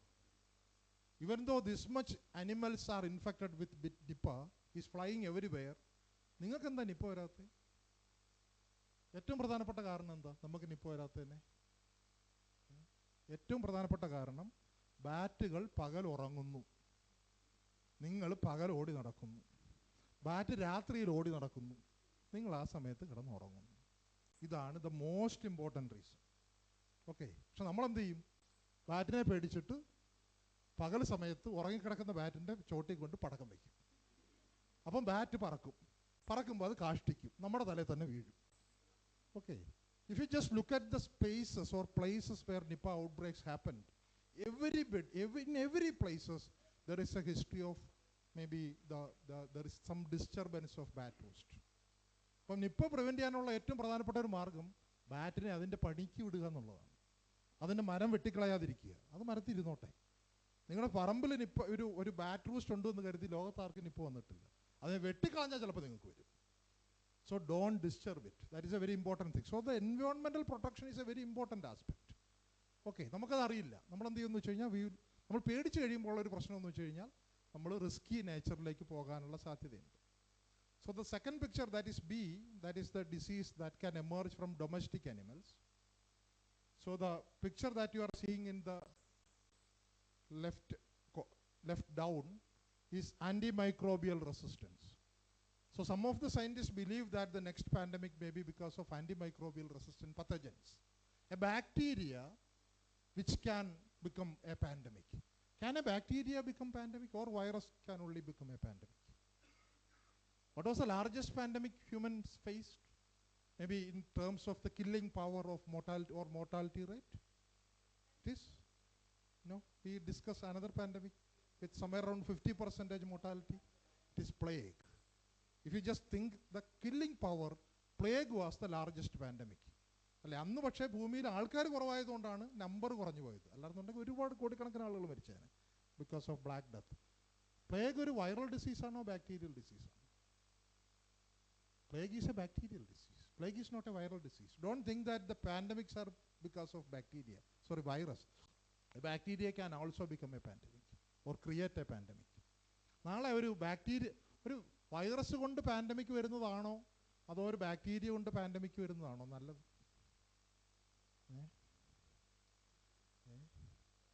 Some people believe that a bacterial pandemic may be better because you are able to treat bacterial diseases with antibiotics.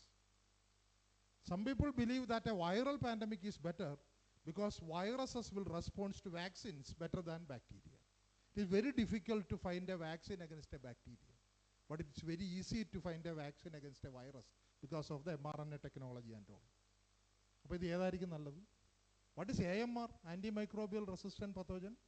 A bacteria, but you do not have an antibiotic. That means it is very difficult to find a vaccine because it is a bacteria. Sometimes you may think about maybe a therapeutic option, that is an antibiotic, but we don't have an antibiotic.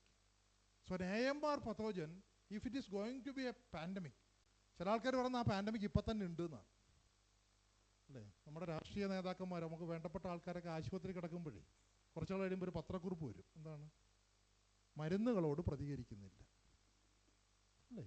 അത് വയസ്സായതായതുകൊണ്ട് നമ്മൾ mind ചെയ്യും. What is infant mortality rate in Kerala? Now it is 5 അല്ലേ. നമ്മൾ സർക്കാരൊക്കെ മേനി പറയുന്നുണ്ടല്ലോ, അത് American ഐക്യനാടുകളെക്കാൾ കുറഞ്ഞു. It is 5 per 1000. In that 5, one child is dying because of a bacterial infection, that is sepsis. Why we are not able to save that child? Because that infective agent is not responding to antibiotic. കൊച്ചു കുഞ്ഞുങ്ങൾക്കും വയസ്സായിട്ടുള്ളവർക്കും കാര്യമായിട്ട് diabetes വന്നിട്ടുള്ളവർക്കും HIV വന്നിട്ടുള്ളവർക്കും ഒക്കെയാണ് ഇപ്പോൾ AMR കൂടുതലായിട്ടുണ്ടോ എന്നുള്ളത് കൊണ്ടാണ് നമ്മളതിനെപ്പറ്റി അത്ര concerned ആകാത്തത്. If there is an AMR pathogen is going to emerge which can maybe cause pneumonia and it can infect everybody, and if there is no clinical cure for that, then a significant proportion of human race will be raised because of antimicrobial resistant pathogen. The fourth one is arthropod-borne diseases, maybe basically mosquito-borne diseases. അവിടെ നിങ്ങൾക്ക് കേരളം കാണാൻ പറ്റും അല്ലേ. The red spot, again Western Ghat. So we are exposed to 2 types of highly infectious pathogens, that is coming from wild animals or from mosquitoes. And we are one of the hot spots in the world. So Kerala is actually a very good lab. Okay, it's a very good lab to find solutions for maybe a pandemic preparedness, and C-DAC may be having that kind of a role. Okay, don't just look into this picture. This is only showing you that even if the chance of exposure to a wild animal is very low, what you are seeing in the green is your exposure to maybe domestic animals, and maybe the blue is the exposure to peri-domestic animals, half wild and half maybe just like your elephants and all. So and that is in the central point is your probability to get exposed to a wild animals. But that small exposure may create to 70 to 80% probability of a spillover that you are getting infected.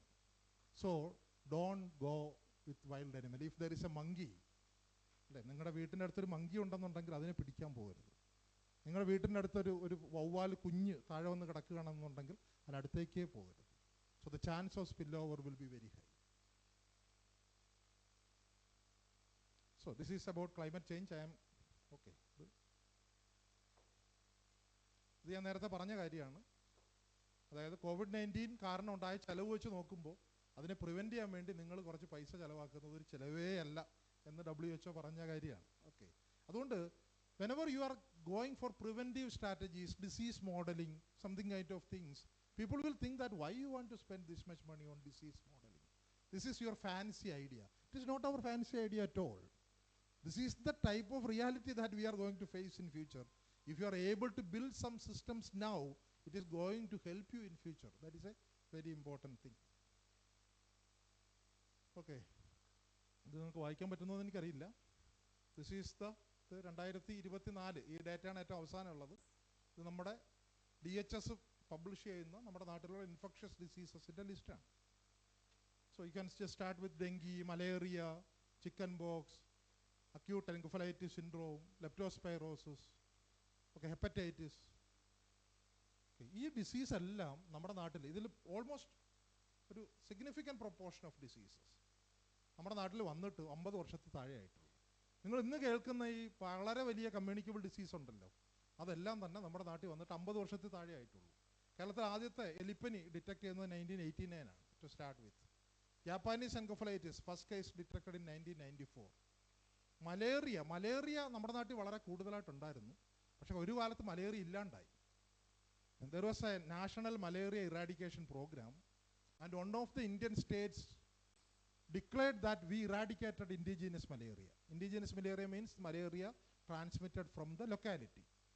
There is imported malaria. Malaria മറ്റു നാടുകളിൽ നിന്ന് വരികയാണെങ്കിൽ നമ്മളതിന് imported malaria എന്ന് പറയും. നമ്മുടെ നാട്ടിൽ തന്നെ ഉണ്ടാവുകയാണെങ്കിൽ ഇൻഡിജീനിയസ് മലേറിയ എന്ന് പറയും. ഒരു സ്റ്റേറ്റ് 1965 ഇൻഡിജീനിയസ് മലേറിയ നമ്മുടെ നാട്ടിൽ ഇല്ല എന്ന് ഡിക്ലെയർ ചെയ്തു. ഏത് സ്റ്റേറ്റായിരുന്നു? കേരളമായിരുന്നു. 1965 നമ്മൾ മലേറിയ ഇറാഡിക്കേറ്റ് ചെയ്തു.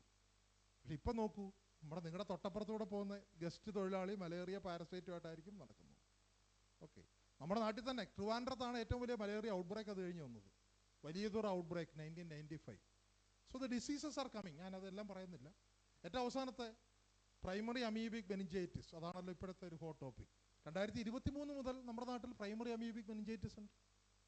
ഓക്കെ, അമീബ തലച്ചോറിനെ ബാധിക്കുന്ന ബ്രെയിൻ ഈറ്റിംഗ് അമീബ എന്നാണ് നമ്മുടെ വാട്സാപ്പ് നമ്മളോട് പറയുന്നത്. Okay, brain eating amoeba.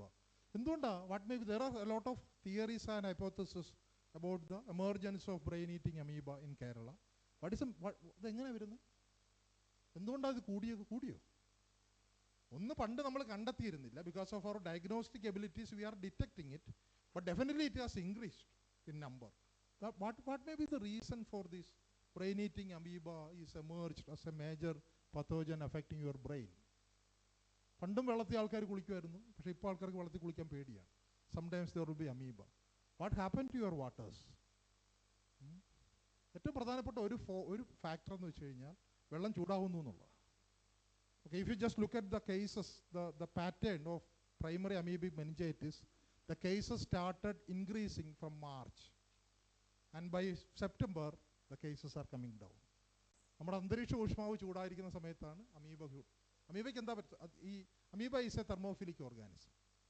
Okay, ചൂട് കൂടുമ്പോൾ അമീബയുടെ മൾട്ടിപ്ലിക്കേഷൻ കൂടും.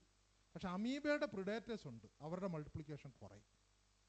അപ്പോൾ അമീബ ഒരു രാജാവാണ് വെള്ളത്തിൽ ചൂട് കാലത്ത്. Okay, so climate change is actually A direct impact on the flourishing amoeba in your water bodies. മറ്റ് റീസൺസും ഉണ്ട്. നമ്മൾ അമീബയ്ക്ക് കഴിക്കാനുള്ള ഭക്ഷണം ഇഷ്ടംപോലെ വെള്ളത്തിൽ ഇട്ട് കൊടുക്കും. എന്താണ് അമീബയ്ക്ക് കഴിക്കാനുള്ള ഭക്ഷണം? അമീബയെ ലാബിൽ നമ്മൾ വളർത്തുന്ന ഈക്കോളെ കൊടുത്തിട്ടാണ്. E coli is the bacteria that is present in your intestine. നിങ്ങളുടെ ഇൻഡസ്ട്രെയിനിൽ കിടക്കുന്ന ഈക്കോള എല്ലാം കൂടെ നിങ്ങൾ ഡയറക്റ്റ്ലി ഓർ ഇൻഡയറക്റ്റ്ലി വെള്ളത്തിൽ കൊണ്ടിടും. സംടൈംസ് നമ്മളിത് ഇടുന്നത് നമ്മുടെ കക്കൂസിലായിരിക്കും, പക്ഷെ നമ്മുടെ ഫ്ലാറ്റ് ഈ സാധനം രാത്രിയാകുമ്പോൾ തുറന്നിടത്തുള്ള. So the water pollution and those kinds of things are also increasing the risk of amoebic meningitis. So the major challenges that Kerala is facing is one is the ecological drivers of disease emergence. Second one is the socio-demographic amplifiers are there. Kerala has got some specific socio-demographic systems and systemic vulnerabilities and urbanization. That is a very important thing. ഈ വർഷത്തെ തീമിൽ പറയുന്നില്ലേ, all inclusive. Why you want to include the tribal people? Why you want to include the guest workers? Why you want to include the people residing in coastal area? Why you want to include people in the slums? എന്തിനാ? നമ്മൾ വലിയ ആൾക്കാരായതുകൊണ്ട് അവരെയും കൂടി include ചെയ്യണം, പാവങ്ങൾ, അതുകൊണ്ടാണ്. It is not like that. It is not related to ethics at all. Okay, it is not related to ethics alone. It is related to the efficiency.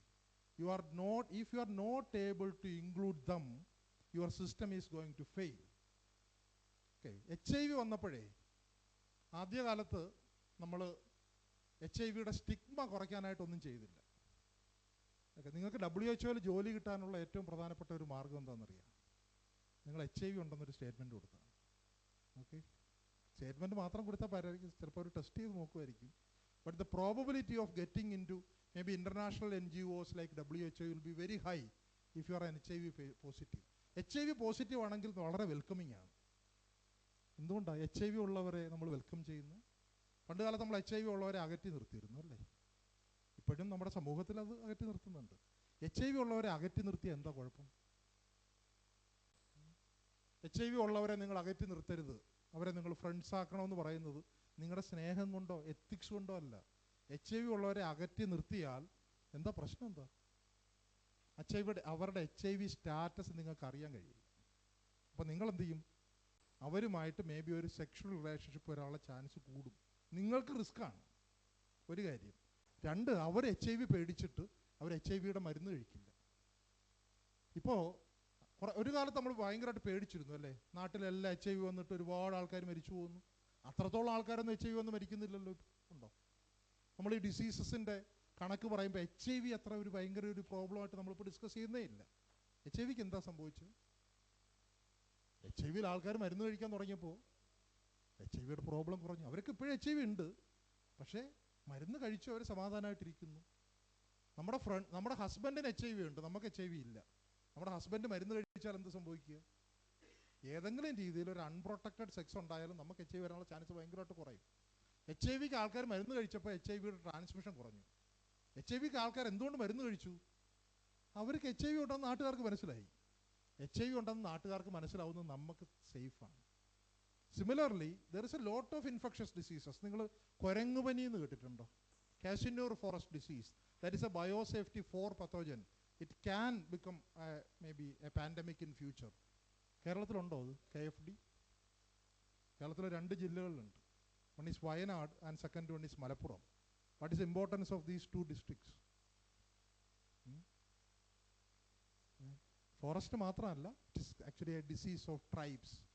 Tribal ആൾക്കാർ കാട്ടിൽ പോകുമ്പോഴാണ് അവർക്ക് മൃഗങ്ങളിൽ നിന്ന് കിട്ടുക. ഓക്കെ, സോ അപ്പോൾ ട്രൈബ്സിന് വരുന്ന ഡിസീസ്, നിങ്ങളുടെ ട്രൈബ്സിനെ ഇൻക്ലൂഡ് ചെയ്ത് അവരുടെ ഡിസീസ് പ്രിവെൻറ്റ് ചെയ്തില്ല എന്നുണ്ടെങ്കിൽ എന്ത് പറ്റും? Tomorrow it will be transmitted to the urban area. If it is restricted to tribes, as they are fragmented and if their number is very low, there may not be that much mortality rate. അപ്പോൾ ഈ മലപ്പുറത്ത് നിലമ്പൂരാണ്. Nilambur tribal ഏരിയയിൽ ചോളനായ്ക്കറിലാണ് സാധാരണ നമ്മൾ കാണുന്നത്. അവരിൽ നിന്ന് നിലമ്പൂർ ടൗണിലേക്ക്, നിലമ്പൂർ മുനിസിപ്പാലിറ്റിയിലേക്ക് ഡിസീസ് എന്ത് പറ്റും? നമ്മൾ ഈ കാണുന്ന കാഴ്ചയല്ല പിന്നീട് കാണുക. So this is very very important to include them. Okay, ഇത് ജസ്റ്റ് ഇതിനെപ്പറ്റി 1-2 സ്ലൈഡുകൾ ഞാൻ കാണിച്ചു പോകാം. Okay, if you just look at the ecological drivers of disease emergence in Kerala, geospatial landscape and biodiversity, അല്ലേ? കേരളം നോക്കുകയാണെന്നുണ്ടെങ്കിൽ ഇത്രയും ബയോഡൈവേഴ്സിറ്റി ഉള്ള നാട് വേറെ ഇല്ല. ഒരു 10 കിലോമീറ്റർ അങ്ങോട്ട് പോയാൽ നിങ്ങൾ കാട്ടിലും എത്തും, തിരിച്ച് 10 കിലോമീറ്റർ പുറത്തോട്ട് പോയാൽ നിങ്ങൾ കടലിലും എത്തും. That is kind of a കേരളത്തിനെ പറ്റി പറയുന്നതെന്ന് വെച്ച് കഴിഞ്ഞാൽ we are actually the climate is just like a tropical rainforest. Tropical rain ഫോറസ്റ്റിനിടയിൽ കൊച്ചു കൊച്ചു ടൗണുകൾ വെച്ചിട്ട് നമ്മളവിടെ ജീവിക്കുക. So we are in always you are in an interaction with all these infectious diseases. So if you look at the hydrological dynamics and climate volatility, എപ്പോഴും വെള്ളപ്പൊക്കം അല്ലേ? കേരളത്തിൽ ഏറ്റവും കൂടുതൽ, ഇപ്പം നമ്മൾ വിഷപ്പാമ്പുകളെ പറ്റി സംസാരിക്കുന്നുണ്ട്. കേരളത്തിൽ ഏറ്റവും കൂടുതൽ ആളുകൾക്ക് വിഷപ്പാമ്പ് ദംശനമേറ്റ വർഷം ഏതായിരുന്നു? 2018. 2018 എന്തിൻ്റെ പ്രത്യേകത എന്തായിരുന്നു? 2018 ഫ്ലഡ് ഉണ്ടായതല്ലേ? ഫ്ലഡ് ഉണ്ടായപ്പോൾ എന്ത് പറ്റി? കാട്ടിക്കിടക്കുന്ന മൂർഖനെല്ലാം കൂടെ നാട്ടി വന്നു, വെള്ളം കൊണ്ടുവന്നു. So we got the disease. So at any point of time you can get that kind of emerging diseases. Okay, just even ഞാനൊരു എക്സാമ്പിൾ പറഞ്ഞു എന്നേ ഉള്ളൂ. Migratory flyways, that is also very very important. അതായത് കേരളത്തിലെ പക്ഷികൾ, പ്രത്യേകിച്ച് നിങ്ങളൊരു പക്ഷേ വയലിൻ്റെ കരയിലൊക്കെ പോയിട്ടുണ്ടെങ്കിൽ നിങ്ങൾക്കറിയാം, കംപ്ലീറ്റ് മാറി അല്ലേ? ഒരുപാട് ദേശാടന പക്ഷികൾ വരുന്നു. ഈ ദേശാടന പക്ഷികൾ എവിടെ നിന്നാണ് വരുന്നത്? ഒരുപാട് ദൂരെ നിന്നാണ് വരുന്നത്. അവർക്കൊരു റൂട്ടുണ്ട്, അവരുടെ നാഷണൽ ഹൈവേയിലാണ് കേരളം ഇരിക്കുന്നത് എന്നുള്ളതാണ്. പക്ഷികളുടെ, ദേശാടന പക്ഷികളുടെ നാഷണൽ ഹൈവേയിലുള്ള ഒരു സ്ഥലമാണ്. അപ്പോൾ എന്ത് പറ്റും? ബേർഡ് ഫ്ലൂ ആണ് ഏറ്റവും പ്രധാനപ്പെട്ട ഒരു പ്രശ്നം. Around 2/3 of epidemiologists all over the world think that the next pandemic will be bird flu. That is H5. It could be H5N1, H5N5 or whatever it may be. At least H5. It could be emerged as the next pandemic. Do we have H5N1 cases in Kerala? Yes. In birds. Every districts of Kerala reported H5N1 in birds. Every district. Okay, we may think that it is only in Alleppey. No. Every district reported H5N1 in birds. Is there any human cases of H5N1 in Kerala? There is no human cases of H5N1 reported in Kerala at least. പക്ഷേ ഇന്ത്യയിൽ 2-3 case report ചെയ്തു. വളരെ റീസെൻ്റായിട്ട് ഇന്ത്യയിൽ H5N1 report ചെയ്തത് ആന്ധ്രാപ്രദേശിലാണ്. That's a girl child. എങ്ങനെ വന്നു എന്ന് വെച്ചാൽ പച്ച ഇറച്ചി തിന്നു. So that is a very important thing. Even your WhatsApp is will tell you that, അല്ലേ? വെള്ളം തിളപ്പിച്ച് കുടിക്കരുത്. എന്താ കാര്യം? വെള്ളത്തിന് ജീവനുണ്ട്, തിളപ്പിക്കുമ്പോൾ വെള്ളത്തിൻ്റെ ജീവൻ പോകുമെന്നാണ് പറയുന്നത്. തിളപ്പിച്ച് വെള്ളം കുടിച്ചുകൊണ്ടാണ് പണ്ട് കാലത്ത് നമ്മൾ തട്ടിപ്പോകാതിരുന്നത്. So that is a very very important habit.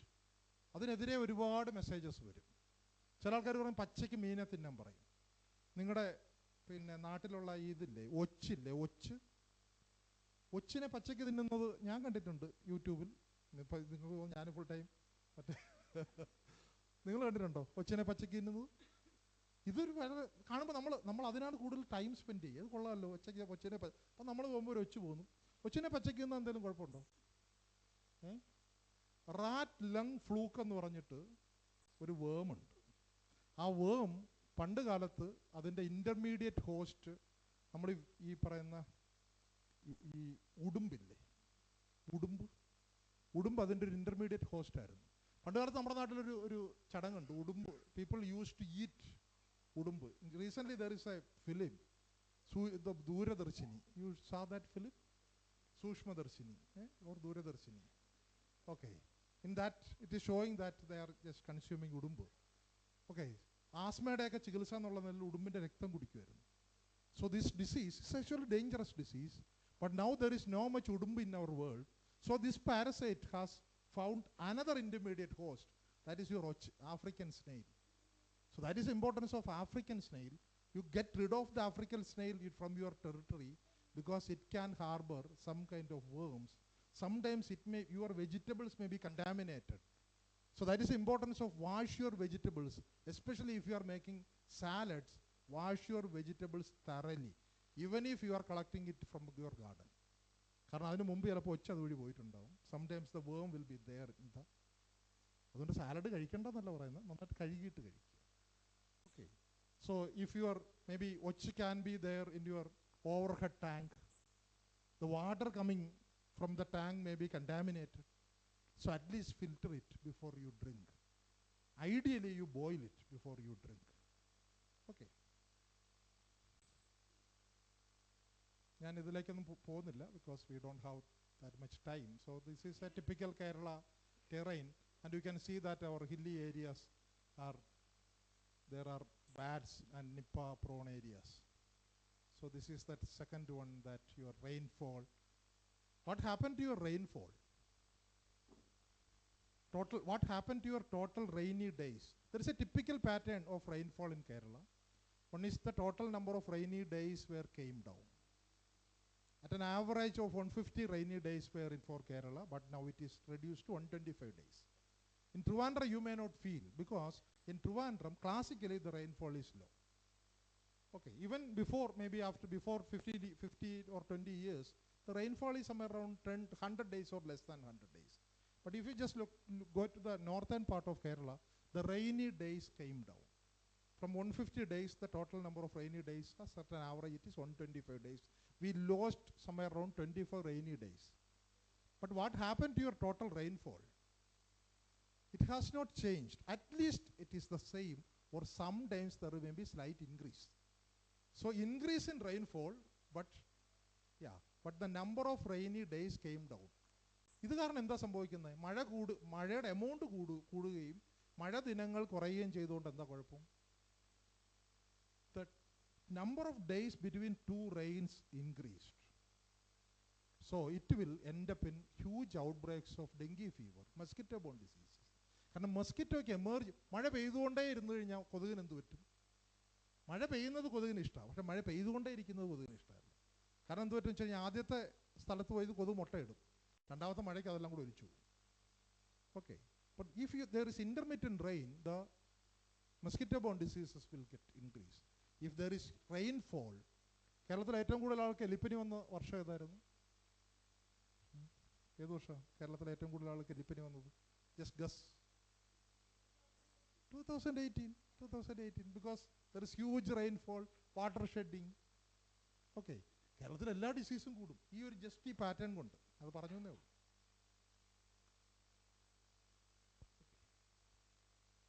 Then if you just look at the socio-demographic amplifiers in Kerala, the population density is very high. There is no urban-rural division. If there is an outbreak is happening to one part of the state, it can just transmit to the other part very freely, because the population mobility is very high, highly interacting population. If you just look at the demographic and epidemiological transition, ഈ COVID-19 ഏറ്റവും കൂടുതൽ കൊന്നത് ആരെയാ? ഏത് വിഭാഗത്തിലുള്ളവരെ? ചെറുപ്പക്കാരെയാണോ വയസ്സരെയാണോ? പ്രായമുള്ളവരെയാണ്. In COVID-19 is very clear division that the elderly people and people with comorbidities died. Not only COVID-19, the available data on the Spanish flu also show that it kills. Whenever there is a pandemic, എല്ലാ പോപ്പുലേഷനും ഒരുപോലെ ആയിരിക്കില്ല affect ചെയ്യുക. ഒരു പോപ്പുലേഷനിൽ ഏറ്റവും കൂടുതൽ affect ചെയ്യാൻ പോകുന്നത് അവിടുത്തെ പ്രായമുള്ളവരും അസുഖമുള്ളവരുമാണ്. ഇന്ത്യയിൽ പ്രായമുള്ളവരുടെ എണ്ണത്തിൻ്റെ ശരാശരി നിങ്ങൾ നോക്കുമ്പം കേരളത്തിൽ അതിൻ്റെ ഇരട്ടിയാണ്. Okay, almost 20% of our population is having 65-year-old older. In India, it is somewhere around 10 or 11%. So the chance of that kind of vulnerability is also very high. അസുഖമുള്ളവരുടെ എണ്ണം, പാലിയേറ്റീവ് കെയറിലുള്ള ആൾക്കാരുടെ എണ്ണം. So these diseases will be more, has got high impact on our state. Migration and global connectivity. Okay, കേരളത്തിൽ എത്ര ആൾക്കാർക്കാണ് mpox വന്നത്? You know that monkey pox, mpox. കേരളത്തിൽ ഇന്ത്യയിൽ മൊത്തം ഏതാണ്ട് 50ഓളം ആൾക്കാർക്ക് എംപോക്സ് വന്നു. More than 50% is from Kerala. That means around 25 of the mpox patients detected in India is from Kerala. കേരളവും ഡൽഹിയും കഴിഞ്ഞാൽ പിന്നെ കാര്യമായിട്ട് എംപോക്സ് ഒന്നും ഇന്ത്യയിൽ ഡിറ്റക്ട് ചെയ്തിട്ടില്ല. But there is a study which conducted in Mumbai detected mpox positivity in used condoms, used and thrown condoms. അതിനകത്ത് പോലും mpox കിട്ടിയിട്ട് ഇന്ത്യയിലെ ഒരു സ്റ്റേറ്റിലും എംപോക്സ് ഡിറ്റക്ട് ചെയ്തിട്ടില്ല. Kerala detected 25 cases of mpox. All the cases were coming from Dubai. And it is more than the number Dubai detected in their population. ദുബായിൽ മൊത്തം 25 case detect ചെയ്തില്ല. നമ്മൾ ഡിറ്റക്ട് ചെയ്തിട്ട് ദുബായ്ക്കാരോട് പറയും ദാ ഞങ്ങൾക്ക് കിട്ടിയിട്ടുണ്ടെന്ന്. That is partly because they won't want to compromise their tourism. It is not, don't think that Dubai don't have the ability to detect. But Dubai, Singapore and all other people, they are very much concerned about their tourism. So in migration and global connectivity is making us at high risk of maybe emerging infectious diseases.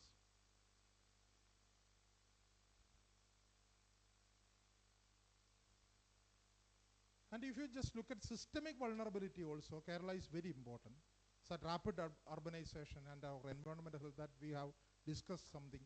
Pollution and anthropogenic hazards. Okay, our like Brahmapuram fire incident. What is the real problem of Brahmapuram? How many people died in Brahmapuram fire incident? There is no reported deaths, but indirectly there is 2 deaths, because at that point of time, 2 people hospitalized because of they were having that poisonous fumes and they died. They were highly comorbid people, so that is not directly implicated to Brahmapuram, but what the real problem is, if there is fire is there for legacy waste, especially plastics, the plastic can turn to something called an persistent organic pollutants, and that can go to the earth, and if get entered to the food chain, it can have long-term consequences. So these kinds of issues are also there. So the inequitable distribution of risk is also a very important thing. That is about this is a very important thing that we discussed about monkey fever, that is KFD. And some of the areas of tribal area, they are at risk of leishmaniasis. Okay. But we have got a lot of major strengths. One is our health literacy and awareness is very high, maybe number 1 in the country. Our community engagement and volunteerism is very high. Intersectoral coordination with the health, maybe the help of people like C-DAC to health is very high. And if you just look at the efficiency of public health system, that is also very high, especially the surveillance and diagnostic part is very, very high. So that is a lot of strengths are there. So Kerala has got a lot of challenges and a lot of strengths. So if you are able to utilize, and we can just encourage for technological solutions to outbreak management or outbreak prevention, Kerala could be a very good lab, as I have already mentioned. So the technological solutions for pandemic resilience and management is very, very important. The picture is that of Arogya Setu, that is the national app to control COVID-19. I am not a big fan of COVID-19, sorry, Arogya Setu. But you just look at that statement. Technology is indispensable to pandemic resilience. Advanced analytics can forecast potential pandemics. Okay, while digital tools streamline the containment and mitigation, beyond the rapid synthesis of medical countermeasures, technology empowers local authorities to execute targets, real-time interventions during critical early stages of an outbreak. So some of the technological options that we developed or we are trying to develop with institutions like C-DAC, One is there is a public health intelligence system. That is again, it is in the, we are trying to have it on board. Public health intelligence system എന്ന് വെച്ച് കഴിഞ്ഞാൽ നമ്മൾ ചെയ്യാൻ ഉദ്ദേശിക്കുന്നത് കേരളത്തിലുള്ള ആൾക്കാർ പല പല സ്ഥലങ്ങളിലുണ്ട്. For example now you may be knowing that there is a ship അല്ലേ? ആ ഷിപ്പിൻ്റെ പേരെന്താ? കാണ്ട ഉള്ള ഷിപ്പിൻ്റെ പേര് MV Hondius, that is a ship. Suppose one person is in that ship. Whether there is a chance that that person return to Kerala. If there is an outbreak of maybe Ebola is happening in Sudan, how many people, or Malayalis or Indians are there in Sudan? What is the possibility of them to come back? If they are coming back, is there any possibility that they are coming back in the incubation period of the Ebola? So those kinds of things that we can generate, and we can have our own system to predict. That is the public health intelligence system. And along with that, the wastewater surveillance system is very, very important. കഴിഞ്ഞ കുറച്ച് മുമ്പ് സുബോധ് സാറുമായിട്ട് നമ്മൾ സംസാരിച്ചുകൊണ്ടിരുന്ന ഒരു പ്രധാനപ്പെട്ട കാര്യം, I am very happy to learn that CDAC is trying to have its own genomic maybe facility or genomic systems in place. So genomics is very, very important. ഈ waste water surveillance സിസ്റ്റത്തിൻ്റെ ഒരു പ്രധാനപ്പെട്ട പ്രത്യേകത എന്ന് വെച്ചാൽ, ഉദാഹരണത്തിന് കുറേ ആൾക്കാർ എയർപോർട്ടിലേക്ക് വരുന്നു. എയർപോർട്ടിലേക്ക് വരുമ്പോൾ നമ്മൾ മിക്കവാറും കുറേ നേരം നമ്മൾ എയർപോർട്ടിൽ ഇരിക്കുമ്പോൾ നമ്മൾ എയർപോർട്ടിലെ ഈ ടോയ്ലറ്റ് യൂസ് ചെയ്യാനുള്ള ചാൻസ് വളരെ കൂടുതലാണ്. If you are finding the virus of Ebola from Trivandrum airport waste water. Okay, എയർപോർട്ടിലുള്ള കക്കൂസിൽ നിന്ന് വരുന്ന വേസ്റ്റ് വാട്ടറിൽ if you are able to see the genomics of Ebola, that may be the first clue that somebody got into the community. അത് പിന്നെ ആരാണെന്നൊക്കെ കണ്ടുപിടിക്കണം, പക്ഷേ you will get a clue. In Nipah also, we are trying to establish a wastewater surveillance system in Calicut Medical College. കാരണം നിപ്പയുടെ ഒരു പ്രധാനപ്പെട്ട പ്രത്യേകത എന്ന് വെച്ചാൽ most often it will end up in A single case. ഒറ്റ കേസേ ഉണ്ടാവുള്ളൂ. We may think that it is just like A casual case of meningitis or pneumonia, but that may be Nipah. ഒരുപാട് ആൾക്കാർക്ക് വന്നിട്ടായിരിക്കും നമ്മൾ അറിയുന്നത്. But if there is A waste water surveillance established in Calicut medical college and it is triggering that there is one case of Nipah, then you can go back and check how many meningitis cases, pneumonia cases or acute encephalitis cases are there in hospitals, and we can how maybe detect the cases early. So the wastewater surveillance system is very, very important in outbreak management. അപ്പോൾ അതിൻ്റെ ഒരു problem എന്ന് വെച്ച് കഴിഞ്ഞാൽ കേരളത്തിൽ we don't have a proper wastewater management. അല്ലേ? കേരളത്തിൽ നമ്മുടെ കക്കൂസിലെ മാലിന്യമൊക്കെ എങ്ങടാ പോകുന്നത്? നമ്മൾ കക്കൂസിൽ പോകുമ്പോൾ മാലിന്യം എങ്ങടാ പോകുന്നത്? മിക്കപ്പോഴും അതൊരു ടാങ്കിലേക്കാണ് പോകുന്നത്. That tank is for our home only. It is not connected to any systems. Okay, is that a good system that every family has got its own maybe septic tank? Do you think that is a good system or a bad system? എല്ലാ septic ടാങ്കിൽ പോകാതെ ഇതെല്ലാം കൂടെ ഒരു common ചാനലിൽ വന്നിട്ട് ഒരു common സെൻറ്ററിൽ വെച്ചിട്ട് അതിനെ മേ ബി ന്യൂട്രലൈസ് ചെയ്യുന്നതാണോ ഒരു നല്ല സിസ്റ്റം, അതോ എല്ലാവരുടെ വീട്ടിലും ഒരു സെപ്റ്റിക് ടാങ്ക് ഉള്ളതാണോ നല്ല system? Once it was a good system that every home has got a septic tank. Okay, because at that point of time the population density was much low. But now every home is sitting on shit. അല്ലേ? But if there അവിടെ ഒരുപാട് മരങ്ങളുണ്ട്. ഈ മരങ്ങളുടെ വേര് കാലക്രമത്തിൽ ഇതിനകത്ത് ചെന്ന് കയറും. ഏതെങ്കിലും കാലത്ത് ഇത് പൊട്ടും. Okay, we are at risk of many infectious diseases. That may be one of the reasons that we are facing hepatitis A outbreak very frequently. അപ്പോൾ നമ്മൾ സിസ്റ്റം മാറേണ്ടതായിട്ടുണ്ട്. അത് മാത്രമല്ല, എല്ലാം ഒരു സ്ഥലത്തേക്ക് വരുന്ന സിസ്റ്റം ഉണ്ടെങ്കിൽ if you are getting a sample from that system, we will identify a pathogen. Maybe suppose a rare pathogen is there in wastewater, we can identify. ഇപ്പം നമുക്ക് ചെയ്യാൻ പറ്റില്ല. കാരണം ഓരോരുത്തരുടെ വേസ്റ്റും പോകുന്നത് അവരുടെ മാത്രം ഒരു isolated ഫെസിലിറ്റിയിലാണ്. So we cannot have that kind of a surveillance system in place. ആകെ കേരളത്തിൽ ഈ വേസ്റ്റ് വാട്ടർ സർവൈലൻസ് സിസ്റ്റം അല്ലെങ്കിൽ വേസ്റ്റ് വാട്ടർ കളക്ഷൻ പ്രോപ്പറായിട്ട് നടക്കുന്ന ഒരു സ്ഥലമേ ഉള്ളൂ. അത് തിരുവനന്തപുരമാണ്. തിരുവനന്തപുരത്ത് 30% of the city has got a proper waste water system. So we are trying to have that kind of a system in Trivandrum, because any other place in the state cannot have a common public this surveillance system for waste water. പക്ഷെ ഹോസ്പിറ്റലിലൊക്കെ പറ്റും. Okay, So genomic surveillance of endemic diseases is very important. Hanta virus അതല്ലാതെ ഇപ്പോഴത്തെ നമ്മുടെ കപ്പലിലെ പ്രശ്നം. എന്തുകൊണ്ടാണ് hanta virus is A disease which is coming from rats. എന്തുകൊണ്ടാണ് ആ കപ്പലിൽ ഇത്രയും വലിയ പ്രശ്നമാകുന്നത്? Because it is a specific Handa virus. It is not the general thing. Handa virus has got more than 40 types of viruses, and one of those viruses is known as Andes virus, and Andes virus has got a unique potential to have human-to-human transmission. So the surveillance of Handa is important, but more than that, surveillance of Andes is more important, because the Andes virus can transmit from one person to another from maybe respiratory route or maybe sexual transmission, something like that. ഈ വൈറസിന് ഇങ്ങനെ change വന്നു എങ്ങനെ അറിയാൻ പറ്റുക? നിങ്ങളുടെ നാട്ടിൽ പടക്കുന്ന ഡെങ്കിപ്പനി ഒരു സുപ്രഭാതത്തിൽ എയർബോൺ ആയിട്ട് മാറുന്നു എന്ന് നമുക്ക് പറയാൻ പറ്റില്ല. Now it is mosquito borne അല്ലേ? ഒരു ഡിസീസ് പാൻഡമിക് ആവുന്ന ഏറ്റവും പ്രധാനപ്പെട്ട കാര്യം എന്ന് വെച്ചാൽ അത് എയർബോൺ ആയിട്ട് പോകുന്നതാണ്. If the transmission is airborne, it is very difficult to control. അപ്പോൾ but we can have some genetic markers. If you are continuously analyzing what the types of viruses transmitting every part of the country, you will get initial clues that in one area a particular type of virus has got a tendency to transmit airborne. So നിങ്ങൾ കുട്ടികൾ പഠിക്കുമ്പോൾ madam നേരത്തെ പറഞ്ഞതുപോലെ കുട്ടികൾക്ക് പ്രധാനമായിട്ടും ഇനി വരാനുള്ള ഒരു പോസിബിൾ എന്ന് വെച്ചാൽ you can just take the viromics or this viral genomics as a very important area where you can build your future. So last one is Epiform. Epiform എന്ന് പറയുന്നത്, ഞാൻ പെട്ടെന്ന് നിർത്താം കേട്ടോ, നിങ്ങളെ ബോറടിപ്പിക്കില്ല. Within 5 minutes I will stop.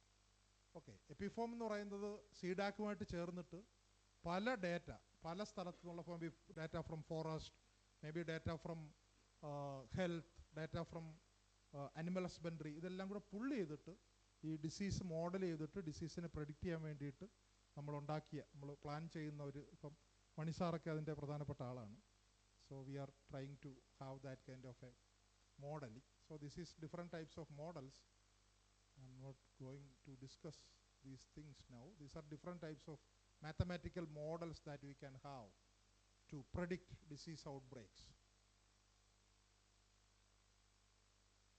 Okay, this is one model that we made at the time of COVID-19, and it is identified one of the 50 best models of COVID-19 all over the world, and it may be published in Lancet soon.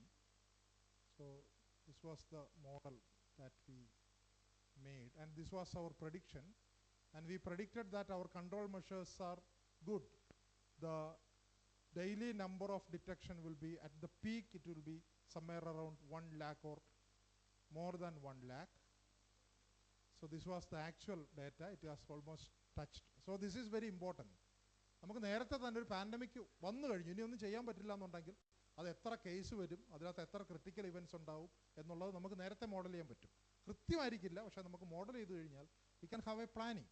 ഹോസ്പിറ്റൽസിൽ എത്ര bed അങ്ങനെയുള്ള കാര്യങ്ങളൊക്കെ ചെയ്യാനായിട്ട് കഴിയും. So this is a very important aspect of the technological innovation.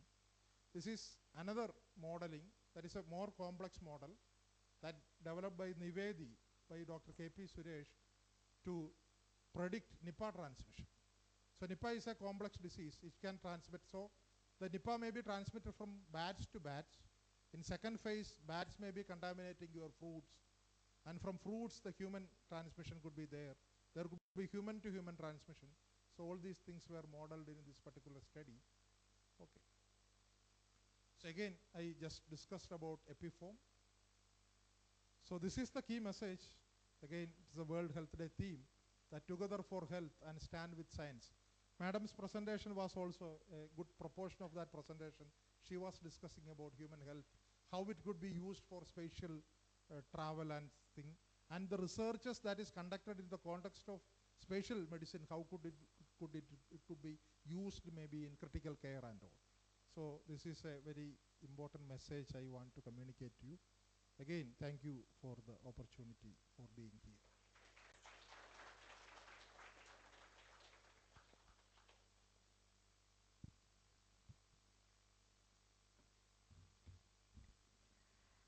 Thank you, sir, for that wonderful session.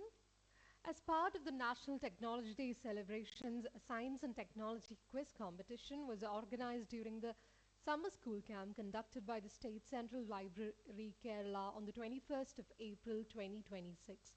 The competition witnessed enthusiastic participation from students, reflecting their scientific aptitude and competitive spirit. We now move on to the prize distribution ceremony for the winners of the quiz competition. I request Dr. K.G. Srijalakshmi ma'am to kindly do the honors and distribute the certificates and cash prizes for the category class 6 and 7.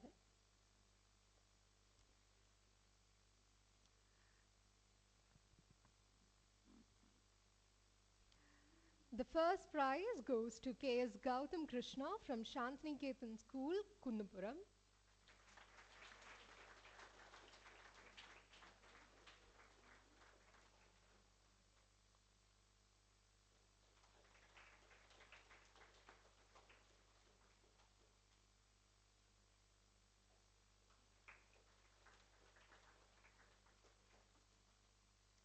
Second prize goes to Ahmed S. Arif from Arya Central School, Pattam.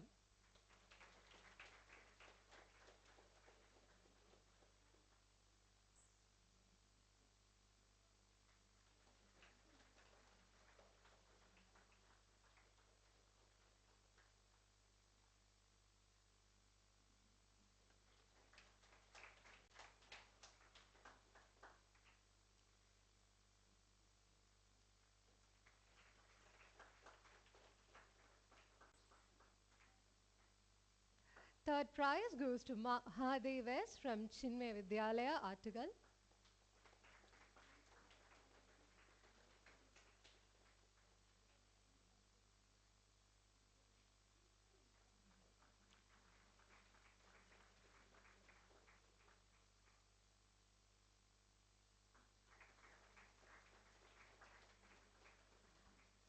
Consolation prizes are awarded to Saket Ratish from Christnagar Central School, Kavdiyar.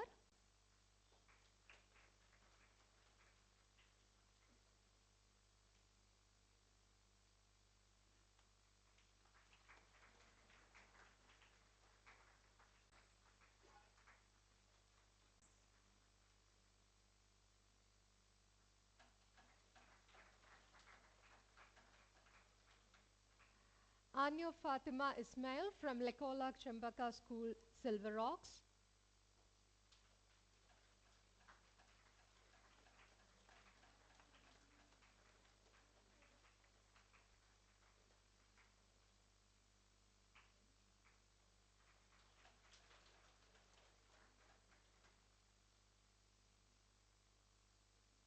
G. Tejaswini from Chinmay Vidyalaya, Kunnupuram.